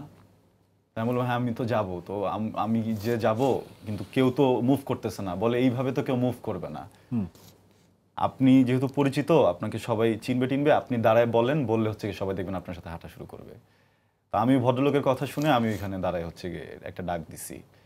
অ্যান্ড বিষয় যেটা, যে ওই ডাকটা দেওয়ার পরে উত্তরে 18 নম্বর সেক্টর, 13 নম্বর সেক্টর, 11 নম্বর সেক্টর সব মিলায় নিয়ার অ্যারাউন্ড 10,000 মানুষ হচ্ছে গিয়ে একসাথে আমরা হাঁটা শুরু করছি ওইখান থেকে। হ্যাঁ, ওই আপনার বিএনএস এর ওই জায়গাটা থেকে হাঁটা শুরু করছি। অ্যান্ড আমরা হেঁটে যখন হচ্ছে গিয়ে এসকেএস টাওয়ারের কাছাকাছি পৌঁছায় গেছি, তখন গিয়ে আমরা জানতে পারছি যে শেখ হাসিনা আর দেশে নাই। শেখ হাসিনা দেশে নাই না, শেখ হাসিনা পালাইছে। হ্যাঁ, তো এর আগ পর্যন্ত হচ্ছে গিয়ে আমরা ওইখানে যতক্ষণ যাচ্ছি, চারদিক থেকে 3জন 4জন করে এসে আমাকে আবার নিয়ে বলে যে ভাই আপনি একটু পিছনের দিকে যান। আমি একদম ফ্রন্টে ছিলাম ওই দিন। হ্যাঁ, কারণ ওই দিন আর নিয়ে যাচ্ছিল না, এত পরিমাণের হচ্ছে গিয়ে থ্রেট অ্যান্ড সবকিছু আসা শুরু করছিল 2-3 তারিখের পর থেকে। পরে আমরা যখন এসকেএসে গেলাম, এসকেএসে যাওয়ার পরে দেন এই নিউজ আসলো। এই নিউজ আসার পরে তখনও আমরা আসলে কনফিউশনে ছিলাম, আমরা শিওর ছিলাম না। ওকে, কারণ আমাদের তখনও হচ্ছে গিয়ে ইন্টারনেট অ্যাক্টিভ হয়নি, তখনও কোনো কিছু ঠিকঠাক হয়নি, তখনও হচ্ছে গিয়ে কনফিউশনে। এরপরে উইদিন 5 মিনিটস এই নিউজ আসার উইদিন 5 মিনিটস হচ্ছে দেখলাম যে সবার ইন্টারনেট ওপেন হয়ে গেল। আচ্ছা ফায়াজ, বিষয়টা হচ্ছে আমার খুব জানার ইচ্ছা, সেটা হচ্ছে ফারহাদ মানে এখন আমাদের আবরার ফাহাদের কেসটা কতটুকু পর্যন্ত আগালো, কোথায় আছে, জনগণ জানতে চায়, দেশ জানতে চায়। অলরেডি হচ্ছে আপনার লোয়ার কোর্টের অর্ডার রায় তো হয়েছে প্রায় হচ্ছে মানে 2021 সালে। তারপরে এখন হাইকোর্টের সবার ফাঁসি হয়েছিল না? না, হচ্ছে আপনার ওইখানে হচ্ছে ছিল যেটা 20 জনের ফাঁসি আর 5 জনের হচ্ছে আপনার যাবজ্জীবন। তো ওই 20 জনের মধ্যে আবার 3 জন ছিল হচ্ছে পলাতক। তো মানে তারা তো আর আপিল করতে পারে না, তাদেরও ফাঁসি ছিল। আর এই রায়টাই আর কি গত বছর হচ্ছে হাইকোর্টের আপিল বিভাগেও আর কি স্টে করছে। বাট ওই একজন হচ্ছে পালাই গেছে হচ্ছে 5 আগস্টের পরে হচ্ছে ওই ভেঙে আর কি, জেল ভেঙে। তো সেই কারণে এখন 4 জন পলাতক আর 16 জন আর কি অ্যারেস্ট আছে, এমন হচ্ছে ফাঁসি আছে, আর 5 জন হচ্ছে জেলে আছে যাবজ্জীবন। আচ্ছা, ওকে। তো এরপরে হচ্ছে এখন বেশ কিছু ধাপ আছে। এটা তো রায় তো হয়েছে লোয়ার মানে আপিল বিভাগের হয়েছে, হাইকোর্টের আপিল বিভাগে, এরপরে সুপ্রিম কোর্টের আপিল বিভাগে যাবে, তারপরে ওইখানে হওয়ার পরে আরো বেশ কিছু স্টেপ আছে। মানে এখনো একটা লং ওয়ে টু গো এরকম বিষয়? হ্যাঁ, লং বলতে ধরেন মানে আমরা শেষ পর্যন্ত বিচারটা দেখতে অনেক সময় লেগে যাবে, শেষ একদম ফলাফল। অলরেডি তো হচ্ছে আপনার 2019 সালের ঘটনা, এটা তো অলরেডি আপনার 6 বছর তো হয়ে গেছে। তো আরো এখন আমরা না, আসলে হাসিনার সময় তো এইটা চাইলেও তাড়াতাড়ি করবে না, এটা তো জানা কথা। তো শেষ 1 বছরে এটা অনেক ফাস্ট হওয়া আশা করছিলাম। আসলে জুলাই আন্দোলনের মানে জুলাইয়ের হত্যাকাণ্ডের বিচারই তো খুবই মানে অনেকেই স্যাটিসফাইড না, সেখানে এটা আর কি বলবো আমি। এটাই যে আলটিমেটলি আপনি একটা জিনিস যদি দেখেন যে জুলাইতে এত পুলিশ মানে গুলি করছে, কয়জন পুলিশকে অ্যারেস্ট করা হয়েছে? এক্স্যাক্টলি, এই প্রশ্নটা তোলার জন্য অসংখ্য ধন্যবাদ। কয়জন পুলিশকে আমরা এই যে এত এত পুলিশ দেখলাম, এত এত ছাত্রলীগ দেখলাম, এদের কয়জনকে আমরা দেখলাম এই যে কোপাইতেছে, এরা গুলি করতেছে ওপেন, এরা পালাইলো কিভাবে, এরা এখনো আছে কি করে, এদের বড় গ্যাং লিডার। আচ্ছা, হাসিনা ক্ল্যানের কাউকে, ওর ফ্যামিলির কাউকে কি ধরা গেল না? এটা বাংলাদেশের মানুষ বিশ্বাস করবে? এটা করতে হইলো, কেউ নাই দেশে, সব পালাই চলে গেছে। হ্যাঁ, এই বিচার হবে ফায়াজ, আমি বিশ্বাস করি এটা একটা ইনকমপ্লিট বিচার। আল্লাহ রাব্বুল আলমিনের একটা বিচার আছে, কিন্তু যে কোনো অন্যায়ের, কঠিন অন্যায়, এটা মানুষ হত্যা করছে, তো মানুষ হত্যা করা মানে পুরা মানব জাতিকে হত্যা করা। সো এত বড় অন্যায় করছে, এটার বিচার হবে না, এটা হইতে পারে না ইনশাল্লাহ। আমার বিশ্বাস, আমি অপটিমিস্টিক এর ব্যাপারে। টুমোরো যে কোনো, এটা হয়তো এই গভর্নমেন্ট অথর্বরা অনেকেই পারবেন না কিছু করতে, অনেক অথর্ব আছে, কিন্তু আমার কাছে মনে হয় যে কোনো একটা পলিটিক্যাল গভর্নমেন্ট এসেও এটা করে ফেলতে পারে, খুব ভালো স্টেপ নিয়ে নিতে পারে। আমি অপটিমিস্টিক। আর কিছু বলার আছে এই বিষয়ে? না, আলটিমেটলি আসলে আমাদের সবসময় চাওয়া তো ওইটাই ছিল যে যাতে ভাইয়ার বিচারটা আসলে যাতে আমরা পাই। বাট এখন আসলে কাইন্ড অফ হচ্ছে আমাদের নিজেদের কাছেও জিনিসটা আসলে খারাপ লাগে বলতে আসলে। কারণ মানে আমরা দেখতেছি যে আমাদের ভাইয়ার ব্যাপারটা যত যাই হোক না কেন, বেশ কিন্তু আপনার আলোচিত ঘটনা। বাট আপনি জুলাইতে দেখেন যে এত নৃশংসতা হয়েছে, বাট তাদের ম্যাক্সিমাম ঘটনার কোনো বিচারের কোনো ন্যূনতম কোনো প্রক্রিয়া বিচার চলছে, বিচার চলছে, মানে বিচার চলছে, বাট কই চলছে, কিভাবে চলছে। আমার একটা সরি টু ইন্টারাপ্ট, এখানে আমার একটা মতামত আছে ভাই। আমার কাছে মনে হয় যে ধরেন জিনিসটা যেই গোলে ছিল, হ্যাঁ, যেই এটা কিন্তু আসলে 1 জন 2 জন 3 জন মানুষ মিলে করা কোনো ঘটনা না। হ্যাঁ, এটা পুরো বাংলাদেশ কিন্তু এক হতে হয়েছে ওই সময়। অবশ্যই। এন্ড খুবই সাধারণ ছাত্রদের, এদের সবাই মিলে হচ্ছে কি, ইভেন ওই ছাত্রদের গার্ডিয়ানদেরকে পর্যন্ত আমি দেখেছি বিএনএস এর ওইখানে, গার্ডিয়ানরা হচ্ছে কি ছাত্রদের জন্য টিফিন নিয়ে এসে বসে থাকতো, ছাত্ররা আন্দোলনে যাচ্ছে, গলির পিছনে আসতেছে, ওদেরকে খাওয়াই দিচ্ছে, যেটা স্কুলে হয়, যেটা কলেজে হয়। সামগ্রিক একটা বিষয়কে আপনি যখন হচ্ছে গিয়ে আত্মকেন্দ্রিক করে ফেলবেন একটা পর্যায়ে গিয়ে, তখন এটা কখনোই হবে না। আমার কাছে মনে হচ্ছে যে এই আন্দোলনের পরে ঠিক যে আজকের দিনে এসে বিচার কিভাবে হবে, সবাই তো যে যার হচ্ছে গিয়ে একটা নতুন জায়গা তৈরি করার চেষ্টা, ক্ষমতা পাওয়ার লোভে হচ্ছে গিয়ে তারা জিনিসটাকে ভেঙে ফেলছে। আন্দোলনের পরে আমার ভিতরে ওই একটা শব্দ আছে, বলতে ইদানিং খারাপ লাগে, আফসোস। না, আমার ভিতরে একটা আফসোস হয়, বা এটা হইছে, বা এটা আন্দোলন ঠিক পরপরই শুরু হয়েছে, এতগুলো স্টুডেন্ট যারা হচ্ছে গিয়ে ফাইট করছে, যারা আসলেই ফাইট করছে, যেগুলো ডকুমেন্টস আছে, যাদের শরীরে গুলি আছে, কারো চোখ নষ্ট হয়ে গেছে, কারো হাত নাই, কোন পর্যায়ে গেলে স্টুডেন্টগুলোকে রাস্তায় নেমে আসতে হয়েছে হচ্ছে গিয়ে আবারও প্রোটেস্ট করতে। এবার তো হচ্ছে গিয়ে হাসিনা ছিল না, এখানে ছিল। এবার তো হচ্ছে গিয়ে ছাত্রলীগের এগেইনস্টে প্রোটেস্ট করতে হয় নাই। এই যে ওদের যে চাওয়া পাওয়ার যে জায়গাটা, ওদের যে ট্রিটমেন্টের যে জায়গাটা, হাসিনা পালানোর পরেও কেন ঠিক মতো এই ট্রিটমেন্টগুলো হলো না? তার মানে আসলে ফোকাসটা কোথায়? ফোকাসটা কি আসলেই ছিল দেশটাকে স্বাধীন করার নাকি ক্ষমতা পাওয়ার? ওকে, এটা একটা ভ্যালিড প্রশ্ন। আমি তো কোনোভাবে ইনভ্যালিড প্রশ্ন বলতে পারতেছি না। এই ভ্যালিড প্রশ্নটা থাকলো, জনগণ যারা শুনছেন, দর্শক যারা শুনছেন, তাদের কাছেও প্রশ্নটা থাকলো, আপনারা ভালো করে জানেন উত্তরটা। এই প্রোগ্রামটা যে করছি আমি, এই প্রোগ্রামে আসলে যতগুলো গল্পই শুনছি বা যতগুলো স্টোরির মধ্যে দিয়ে যাচ্ছি, আপনারা কি কমন কিছু জায়গা দেখতে পাচ্ছেন? সবার মধ্যে একটা কষ্টবোধ, দুঃখবোধ রয়ে গেছে। এর মানে এই না যে তারা আবার হাসিনারে চায়। ছাত্রলীগের গুন্ডারা বা আওয়ামী লীগের সন্ত্রাসীরা এটা নিয়ে খুশি হওয়ার কোনো কারণ নাই। তারা অবশ্যই এটা চায় না, কিন্তু তারা চায় নতুন যে জায়গার সিস্টেমটা তৈরি হলো যেন সিস্টেমটা ভাঙে, তারা যেন একটা প্রপার বাংলাদেশ, সুন্দর করে একটা বাংলাদেশ তৈরি হয়। যাই হোক, আমি আবার ঢুকতেছি একটু আমাদের আলোচনায়। ফায়াজ, এখন বিষয়টা হচ্ছে কি, আমার কাছে যেটা মনে হয় সেটা হচ্ছে যে তুমি একটা ফেস, হ্যাঁ, ব্যক্তিগতভাবে আমি যেটা মনে করি, তুমি আমার কাছে তো অন্তত একটা ইন্সপাইরেশনের জায়গা। যে আবরার ফায়াজকে আমি চিনি, আমি তোমার মনে আছে কিনা জানি না, আমি তোমাকে নিয়ে স্ট্যাটাস দিয়েছিলাম ফেসবুকে। I was so proud that day যে আমার সাথে আবরার ফায়াজের দেখা হয়েছে, আবরার আঙ্কেলের সাথে দেখা হয়েছে, তোমার মামার সাথে কথা হয়েছে, পুরো পরিবারটা, মানে আলহামদুলিল্লাহ। তো তোমাকে নিয়ে তোমার একটু পজিটিভ কথা বলি, চলো। তোমাকে নিয়ে তোমার আশেপাশের মানুষজন, তোমার বাবা মা তো আছেই, পাশাপাশি তোমার আত্মীয় স্বজন, তোমার বন্ধু বান্ধব, তারা, টিচাররা কেমন বোধ করে? না, এই ক্ষেত্রে আসলে এই জায়গাটায় আসলে আমি খুব একটা পজিটিভ আসলে কিছু বলার মতো আসলে নাই, কারণ ইভেন এই যে এই টাইমে এসেও দেখা গেছে আমি এখনো যদি পোস্ট করি তো দেখা যায় ঠিকই বাসা থেকে কল আসে, আমার চাচারা কল দেয়, ডিলিট করো, পোস্ট ডিলিট করো। তো আলটিমেটলি আসলে এই জিনিসটা খুব একটা ভালো, মানে সিস্টেম তো চেঞ্জ হয় নাই তো, এটা তো মানে তাদের আসলে একটা ভয় আছে, কারণ এই জায়গাটা আসলে, বাট আলটিমেটলি আমি আসলে একটা জায়গায়, যে আমার কাছে মনে হয় যে এখনো তো আসলে এই জিনিসগুলো আসলে একটা অন্য জেনারেশনের হাতে আছে, বাট আমি খুবই অপটিমিস্টিক যে আজ হোক কাল হোক জিনিসগুলো চেঞ্জ হবে।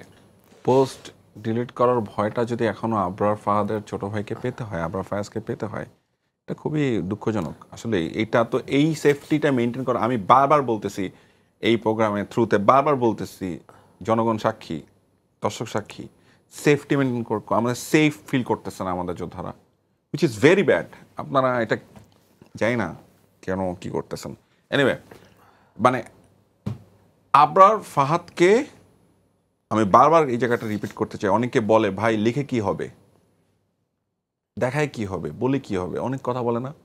শুধুমাত্র একটা স্ট্যাটাসের কারণে, কয়েকটা স্ট্যাটাস কারণে একটা মানুষকে 5টা ঘন্টা অমানবিক নির্যাতন করে বুয়েটের ভেতরে মারা হলো, বাংলাদেশের সর্বোচ্চ বিদ্যা প্রতিষ্ঠানের মধ্যে মারা হলো।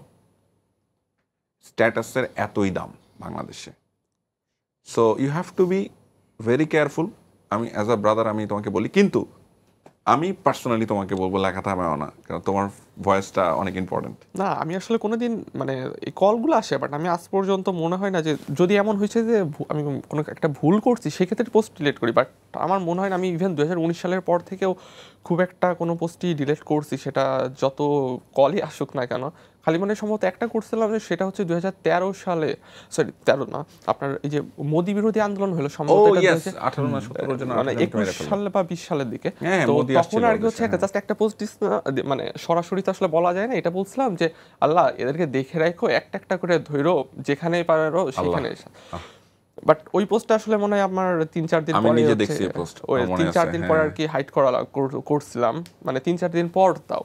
বাট স্টিল মানে ওইটার জন্য এই জায়গায় আমার একটা আফসোস আছে। তুমি যেখানে বলতেছো, দেখো আমি অনেক কানেক্ট করতে পারি তোমার সাথে, কারণ তোমার পোস্টগুলো আমি সমানে ফলো করতাম, তোমার পোস্টে আমি সবসময় অ্যাক্টিভ থাকতাম। সো আমি জানি আমার বিষয়গুলো। আমাদেরই অনেক কাছের ভাই ব্রাদার ওই সময় কালো কুত্তা পিন্দা পাশে দাঁড়ায়, মোদির পাশে কেলায়া ছবি তুলছে, যখন আমাদের ভাইদের লাশ তখনও রাস্তায় পড়ে আছে রক্তাক্ত। তখন আমাদের ভাইয়েরাই, আমাদের কাছের ভাইয়েরাই, বড় বড় ভাইয়েরা কেলায় কেলায় পিছনে, বা বাংলাদেশের সুপারস্টাররা পিছনে দাঁড়ায় দাঁড়ায়, মোদির পিছনে দাঁড়ায় দাঁড়ায় ছবি তুলছে। তাদের একবারও মনে হয় নাই যে এই মানুষটার জন্য কতগুলা মানুষ মারা গেল আমাদের বাংলাদেশের। যাই হোক, এই স্মৃতিটা আসলো কারণ এটা বলা প্রয়োজন ছিল, কারণ তুমি প্রসঙ্গটা তুললা এবং এটার সাথে কানেক্টেড। Thank you. একটু আসি আরশের কাছে। আরো এই যে আমরা একটু লাঞ্চ এবং এই যে একটা গো থ্রু করলি, এটা খুব বড় উত্তর দেওয়ার প্রয়োজন নাই, কেননা এটা তো আসলে আমরা বুঝি, আমরা যখন কাজ করি। আমি তো ব্যক্তিগতভাবে ডিরেক্টর হিসেবে বুঝি যে তোর ফিলিংসটা কি। দর্শকের জন্য যতটুকু বলা প্রয়োজন মনে হয় যে ওই সময়টা তুই আসলে কি ফিল করতে পারছিস যে এই যে নির্যাতনের যে দৃশ্যগুলো, এবং দর্শকদেরকে একটু বলতে চাই যে নির্যাতনের যে দৃশ্যগুলো আমি দেখিয়েছি লাঞ্চ এবং নাস্তাতে, সেটার অনেকগুলো ইম্প্রোভাইজেশন, এবং এটার অনেকগুলো ইম্প্রোভাইজেশন তো আসলে না, এগুলো তো সব সত্যি ঘটনা। ওই জায়গাগুলা আমাকে বলছিল, ভাই এটা এইভাবে দেখান, এটা ওইভাবে দেখান, নির্যাতনটা এইভাবে দেখান। বলতে পারিস সেটা নিয়ে কথা? যেটা হয়েছে যে ওই জায়গার মেন্টাল প্রেশারটা পুরোপুরিভাবে না হলেও কিছুটা তো আগে পরে আমরা সবাই ফেস করছি, অফকোর্স।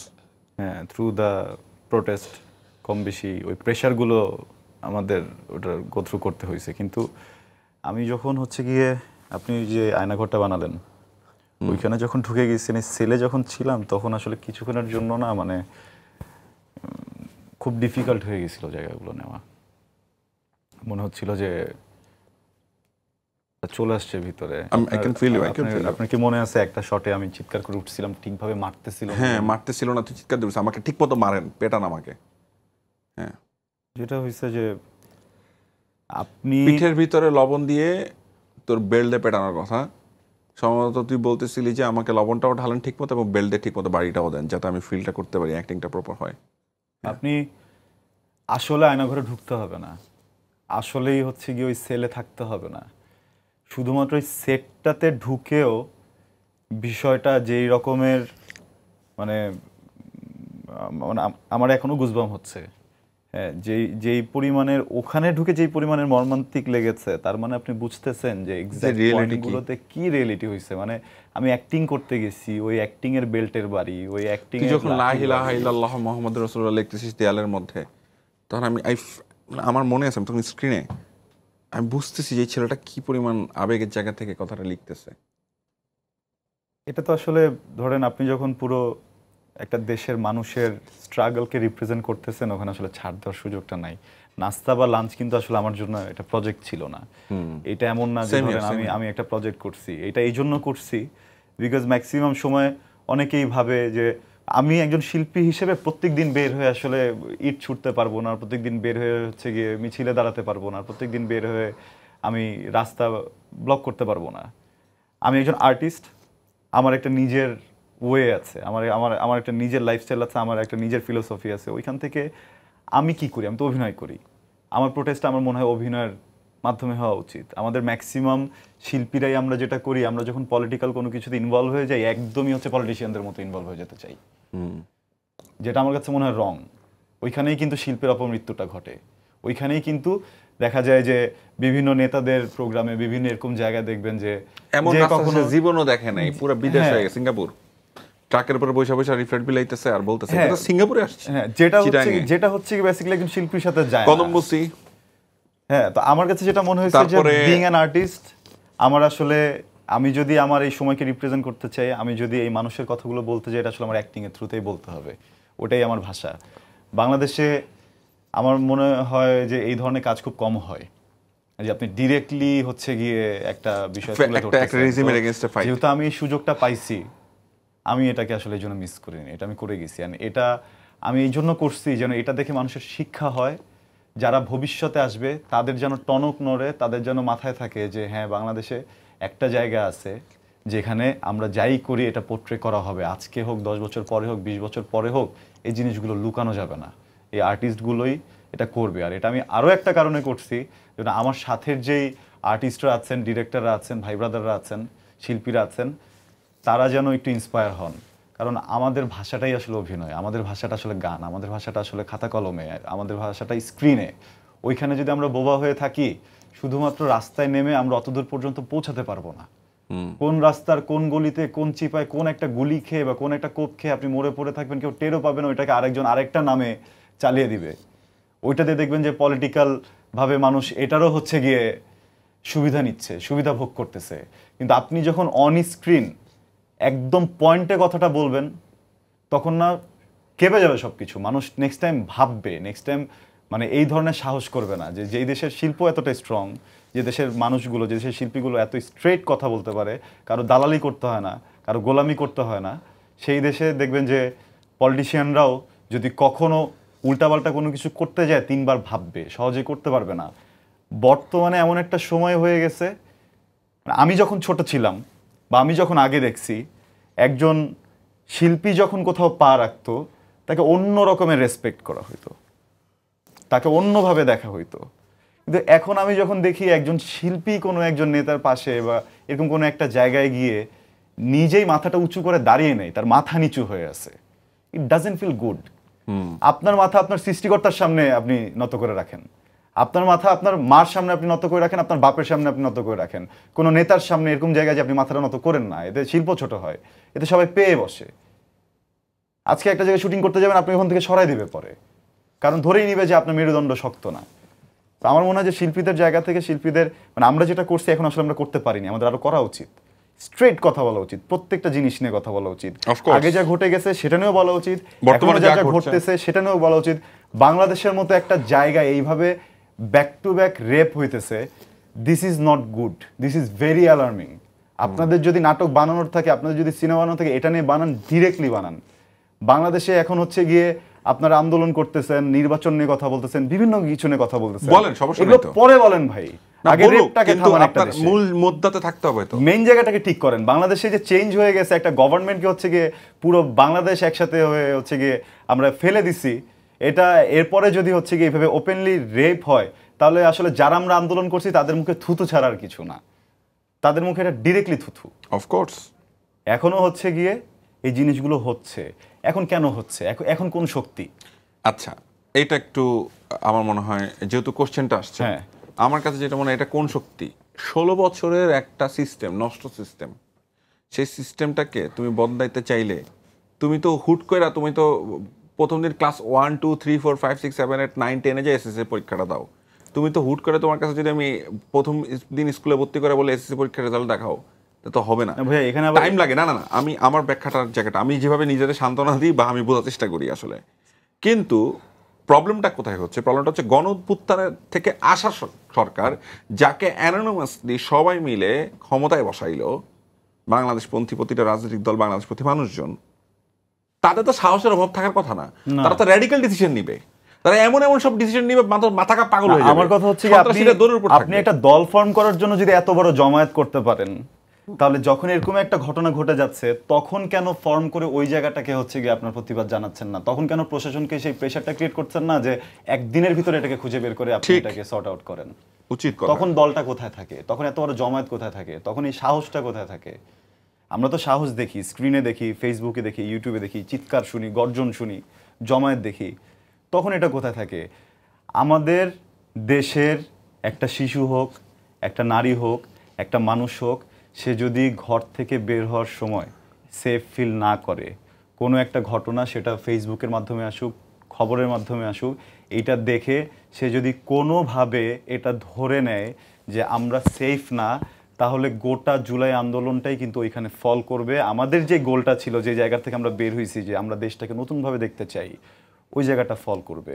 যে কোনো কিছু গঠন করেন, কি করবেন, যার যার এটা একটা ব্যক্তিগত মতবাদের জায়গা আছে, কিন্তু আপনারা যেই সিস্টেমের স্বপ্ন দেখায়, যে সিস্টেমের কথা বলে, যে সিস্টেমের কারণে বাংলাদেশের প্রত্যেকটা মানুষ, আমি একজন শিল্পী হয়ে এসে হচ্ছে স্টুডেন্টদের পাশে দাঁড়িয়েছি, ওই জায়গাটাকে যদি হচ্ছে গিয়ে আপনারা ঠিক না করতে পারেন, তাহলে আমার মনে হয় কোনো অধিকারই নাই বড় বড় জায়গাগুলো নিয়ে বসে থাকার। সাথে সাথে সিট ছেড়ে নেমে যান। কারণ আপনারা পতন ঘটাইছেন কেন? আমরা সবাই মিলে পতন ঘটাইছি কেন? যেন এমন কোনো মানুষ, এমন কোনো চেয়ারে না থাকে যে যোগ্য না। সো আপনি যদি এটা ফিক্স না করতে পারেন, আপনিও যোগ্য না, আপনি নেমে যান। আমাদের কি আবার দাঁড়াইতে হবে আপনাদেরকে নামানোর জন্য? তাহলে এটা লজ্জা হয়ে গেল না বিষয়টা? ইউ ফিক্স ইট, আদারওয়াইজ আপনি ছেড়ে দিয়ে এমন করে দিয়ে যান হু ক্যান ফিক্স ইট। ওকে, একদম সলিড এনাফ, ভ্যালিড এনাফ। আমার মনে হয় প্রতিটা কথাই প্রয়োজনীয়, দরকার আছে, এইভাবেই বলা উচিত। অভিনেতা, অভিনেত্রী, শিল্প সংস্কৃতির মানুষদেরকে এভাবে নিরপেক্ষভাবে কথা বলা উচিত বলে আমি মনে করি। এবং এটাই নতুন বাংলাদেশ। এই যদি নতুন নির্বাচনের পরে নতুন সরকারও গঠিত হয়, সেখানেও আমাদের ভয়েস এরকমই থাকা উচিত আমি মনে করি। কিন্তু আমার কাছে এই যে আয়নাঘরের কথা যখন বলতেছিলি না, তখন আমার কাছে মনে হয় বাংলাদেশের কালচারাল ন্যারেটিভ, আমরা একটু ক্রিটিক্যাল যাচ্ছি একটু, যেটা ইম্পর্টেন্ট সেটা হচ্ছে এই যে আয়নাঘরের, আমরা যেভাবে আয়নাঘর দেখালাম, ইন্ডিয়ান বিভিন্ন ওটিটিতে আয়নাঘর দেখানো হয়েছে খুব সুন্দর কাচে ঘেরা ঘর। মানে আয়নাঘরের যে ন্যারেটিভ, কালচারালি এটাকে নষ্ট করা হয়েছে, যে আয়নাঘর যে একটা ভয়ঙ্কর জায়গা। আমরা তো ভয়ঙ্কর দেখাইতে এনাফ দেখাইতে পারি নাই, আরও হয়তো আরও অনেক কঠিন জায়গা ওটা, যাদের প্রত্যক্ষদর্শী, যাদের কাছ থেকে শুনছি, যেটা কল্পনা করা সম্ভব না আমাদের পক্ষে। বিভিন্ন জায়গায় আমরা প্রত্যক্ষভাবে দেখছি। কিন্তু মজার ব্যাপার হচ্ছে ফ্যাসিস্টের টাইমে এই ধরনের কাজ হইতো এবং যেটাকে জনগণ বাহাবা দিত, কিন্তু সেগুলো দেখতাম কাছে ঘোরা, খুব সুন্দর পরিষ্কার পরিপাটি, পুলিশ সামনে বসে খুব সুন্দর করে কথা বলতেছে ভদ্র ভাষায়, ইনায় বিনায়। এই যে ন্যারেটিভগুলো তারা প্রচার করত, এবং এটা যে আওয়ামী লীগকেই, হাসিনারকে সার্ভ করতো এবং বোঝানো হয়তো আয়নাঘর আসলে এত ভয়ঙ্কর জায়গা না তোমরা যেটা ভাবো। এই ভয়ঙ্কর কাজগুলো কিন্তু করছে অনেকেই, এবং তারা এখন অনেকে আন্দোলনের স্টেক দাবি করে। ফাইন, কোনো সমস্যা নাই, আপনার অবশ্যই ভূমিকা আছে। কিন্তু আপনি পার্টিকুলার, আমার কথা হলো, আপনি ইলিয়াস আলী নিয়ে লাস্ট কথা বলছিলেন কবে? আপনি একজনের গুম নিয়ে বললেন, বাকিদের গুম বলবেন না, সবারটাই বলেন। আমার কথা হলো, আমি ব্যক্তিগতভাবে যেটা ফিল করি, প্রতিটা অন্যায়ের বিরুদ্ধেই আমাদের কথা বলা উচিত। শাহবাগে যে অন্যায়টা হয়েছে বাংলাদেশে, শাহবাগ দিয়ে, এটা দিয়েই তো আসলে ফ্যাসিজমের প্রথম ভিতটা রচনিত হয়। তার আগে তো অবশ্যই পিলখানা ম্যাসাকারের কথা বলতেই হবে। শাহবাগ সেই প্লেস যেখানে আসলে এখানে আমাদের এই এরিয়ার অনেক মানুষ এখানে সাপোর্ট করছে, কিন্তু জেনে বুঝে অনেকেই করছে, এবং তারাই এখন ক্ষমতার অংশ হয়ে যাচ্ছে। এটা খুবই দুঃখজনক। এটা যারা এই দেশের, যারা সত্যিকার অর্থে আলেম ওলামা সমাজ এবং যারা ধর্মীয়ভাবে মূল্যবাদে বিশ্বাসী, তাদের জন্য এটা খুব কষ্টদায়ক। আমি ব্যক্তিগতভাবে অনেকের সাথে কথা বলে এটা বুঝতে পারি। যাই হোক, এটা আমার একটা অপিনিয়ন দিলাম এখানে। আমি আশা করি এটা বুঝবেন আমার দর্শক। ফায়াজ, একদম শেষের দিকে চলে আসছি প্রোগ্রাম। আমি এই প্রশ্নটা সবাইকেই করি আমার গেস্টের। হ্যাঁ, সেটা হচ্ছে, এমন কিছু কি আছে বলার যেটা তুমি বলতে চাও, সেটা বলতে পারো। মেনলি আসলে আমি জুলাইয়ের কয়েকটা কথাই আগে বলি প্লিজ। তো মেনলি জুলাই আন্দোলনের টাইমে আমি আসলে ঢাকাতে ছিলাম না, আমি কুষ্টিয়াতে ছিলাম, যেহেতু আমাদের ওই টাইমে ছুটি চলতেছিল আর টিচারদের একটা আন্দোলনের কারণে এটা শুরু হয় নাই। তো ওই টাইমে হচ্ছে আপনার সম্ভবত ওটা 18-19 তারিখের দিকে একটা ঘটনা। মানে আমার তো ধরেন আমি থাকি হচ্ছে ওই যে হানিফ সাহেবের বললাম, হানিফের বাড়ির একদম পেছনে। তো কুষ্টিয়াতে যত হামলা হয় দেখা যায় যে যতই অস্ত্র, মানে ধারালো অস্ত্র টস্ত্র, ওইগুলো সব এখান থেকে সাপ্লাই দেওয়া হয়। মানে মানুষ, ছাত্রলীগ বা আওয়ামী লীগের মানুষজন আগে এখানে আসে, ওইখান থেকে হচ্ছে আপনার আর্মড হয়, তারপরে তারা যায় হামলা করে। তো আমি হচ্ছে, এটা হচ্ছে 18-19 তারিখে, মানে আব্বা আম্মু তো এগুলো সব দেখতেছে, তো আমাকে তো নর্মালি হচ্ছে বাড়ি থেকে বের হইতে দেয় না। তারপর আমি যাইতাম, দেখা যেত যে নর্মালি আমার ফ্রেন্ডরা হচ্ছে একটা হাতে লাঠি নিয়ে আসতে পারতো, বাট আমি তো হাতে লাঠি নিয়ে আর তার বাড়ির সামনে দিয়ে যাইতে পারতেছি না। তো আমি হচ্ছে এইভাবে আর কি যাইতাম। তো মেনলি আর কি হচ্ছে 18 বা 19 তারিখের দিন, সেদিন হচ্ছে অলরেডি আমরা শুনছি যে কুষ্টিয়াতে অনেক গোলাগুলি হচ্ছে। তো আমি হচ্ছে যখন আর কি মানে বেরোইতে যাব, আমার এক ফ্রেন্ড আসছে অলরেডি যে একসাথে যাব, ও আম্মু সেদিন কোনোভাবে বের হইতে দিবে না। আব্বু আব্বু তো মানে অনেক বলছে, বাট আমি আম্মুকে বলছি দেখো এইরকমের অবস্থা, না গেলে না যাওয়া সম্ভবই না, মানে বাসায় বসে থাকা অসম্ভব। তো সেদিন আর কি বের হয়েছি। তো বের হওয়ার পরে মানে আমরা গেছি, সব মিছিলে সবাই একসাথে হয়েছি। তো এই সময় হচ্ছে আপনার পুলিশ হচ্ছে আপনার ধরেন ওই গুলি করতে করতে আগায় আসতেছে। তো আমি কি করব, মানে আমি দৌড়াই হচ্ছে একটা গলিতে ঢুকছি। বাট সেদিন আসলে জিনিসটা ছিল এইরকম যে মানে এমনভাবে ঢুকছি যে ওই গলিতে যাই দেখছি আর বের হওয়ার কোনো জায়গা নেই। অ্যান্ড পুলিশ এসে হচ্ছে আপনার ওই গলির মাথায় সমানে গুলি করছে। মানে আমরা ওই 3জন ফ্রেন্ড জাস্ট আটকাই আছি, বেরোইতে পারতেছি না। মানে আমার জাস্ট ওই জায়গায় মনে পড়তেছিল যে জাস্ট মানে আমি আম্মুর কথা হচ্ছে, আব্বু আম্মুর কথা বাদ দিয়ে আসছি, বাট এখানে এসে আমি এভাবে আটকে পড়ে গেছি। তো দেখা গেল কি ওই দিনকার ঘটনাটা মানে আমি এখনো আব্বু আম্মু কেউ জানে না। তো বাট স্টিল আমার জিনিসটা আসলে খুবই, মানে আমার নিজের কাছে খুবই হচ্ছে কষ্ট লাগে যে আমি আসলে ওই টাইমটাতে ঢাকাতে থাকতে পারি নাই। স্টিল ইভেন আমি হচ্ছে ইভেন যে আমাদের 4 আগস্ট হচ্ছে আমরা সকালবেলা যখন হচ্ছে বের হবো, দেখা গেল কি আমাদের মেনলি কি, আমার বিশেষ করে যদি বলতে যে আমার ফ্রেন্ড সার্কেলে দেখা যায় কি যে ম্যাক্সিমাম খুব ভালো জায়গায়, হয়তো আপনার কুয়েট বা মেডিকেল। দেখা গেল কি আমরা 3 তারিখ রাতের পর্যন্ত অনেক কথাবার্তা বললাম যে বের হব। তো হচ্ছে 4 তারিখ সকালে দেখি কেউ আর কল ধরে না, কার সাথে বের হবো। তো ভাবলাম ঠিক আছে সমস্যা নাই যাই।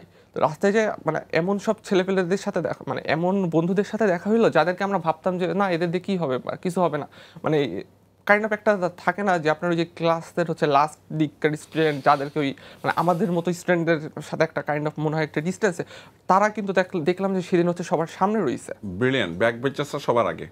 মানে এই জিনিসটা আমার কাছে সেদিন সবচেয়ে ভালো লাগছে যে আমি নিজে তো জানি যে আমার ওই বন্ধুরা যারা হচ্ছে এত জায়গায় কাইন্ড অফ তাদেরকে সমাজ কিন্তু আপনার বেস্ট প্লেস মানে বেস্ট স্টুডেন্ট হিসেবে এই জানে। জন্যই সালমান মুক্তাদিররা হয়ে ওঠে। মানে ওই জিনিসটা আসলে আমার কাছে সবসময় প্রাউড সালমান ফিল মনে হয়। মুক্তাদিররা বীর। জি, আর আলটিমেটলি আমার কাছে একটা জিনিসই মনে হয় যে জুলাইয়ের বিচারটা সব দিক দিয়ে যদি না হয়, মানে অ্যাটলিস্ট আমার কাছে ফিল হয় যে আমরা যেই ধরনের নির্মমতার মধ্যে দিয়ে গেছি, এটা আমাদের আজকে হোক কালকে হোক বিচারটা করতে হবে, যে অ্যাট এনি কস্ট, যে সরকারি আসুক যে দলই হোক করতে হবে এবং এই জায়গায় আমাদের স্টিক থাকতে হবে। এটার বিচার আমরা আদায় করে ছাড়বো ইনশাল্লাহ। বিচারটা যদি এই সময়ের ভিতরে না হয় ব্যাপারটা অনেক লজ্জার হবে। হ্যাঁ, ইন্টারনেটের জন্য লজ্জা হবে, অবশ্যই এটা লজ্জার হবে, এবং এটা তারা ডিজার্ভ করে। এটা যদি অন্য কারো এসে করতে এই লজ্জা কি তারা ডিজার্ভ করে না? আমার এখানে আমার প্রোগ্রামে এসে আমার জুলাই যোদ্ধা ভাইয়েরা, আমার 17 বছর নির্যাতিত যারা হয়েছিল আমার ভাইয়েরা কেন দুঃখ প্রকাশ করবে? আমি কেন কোনো আশার গল্প পাচ্ছি না? এটা কি আমার দোষ? আমি তো তাদেরকে প্রশ্ন করতেছি, আমার মুখ দিয়ে তো কোনো কথা বেরোচ্ছে না, আমি তো তাদের কাছ থেকে শুনতে পাচ্ছি না আশার আলো। এটা এই এই এই এই হতাশা কেন আসলো? এই হতাশার গল্প কেন হবে?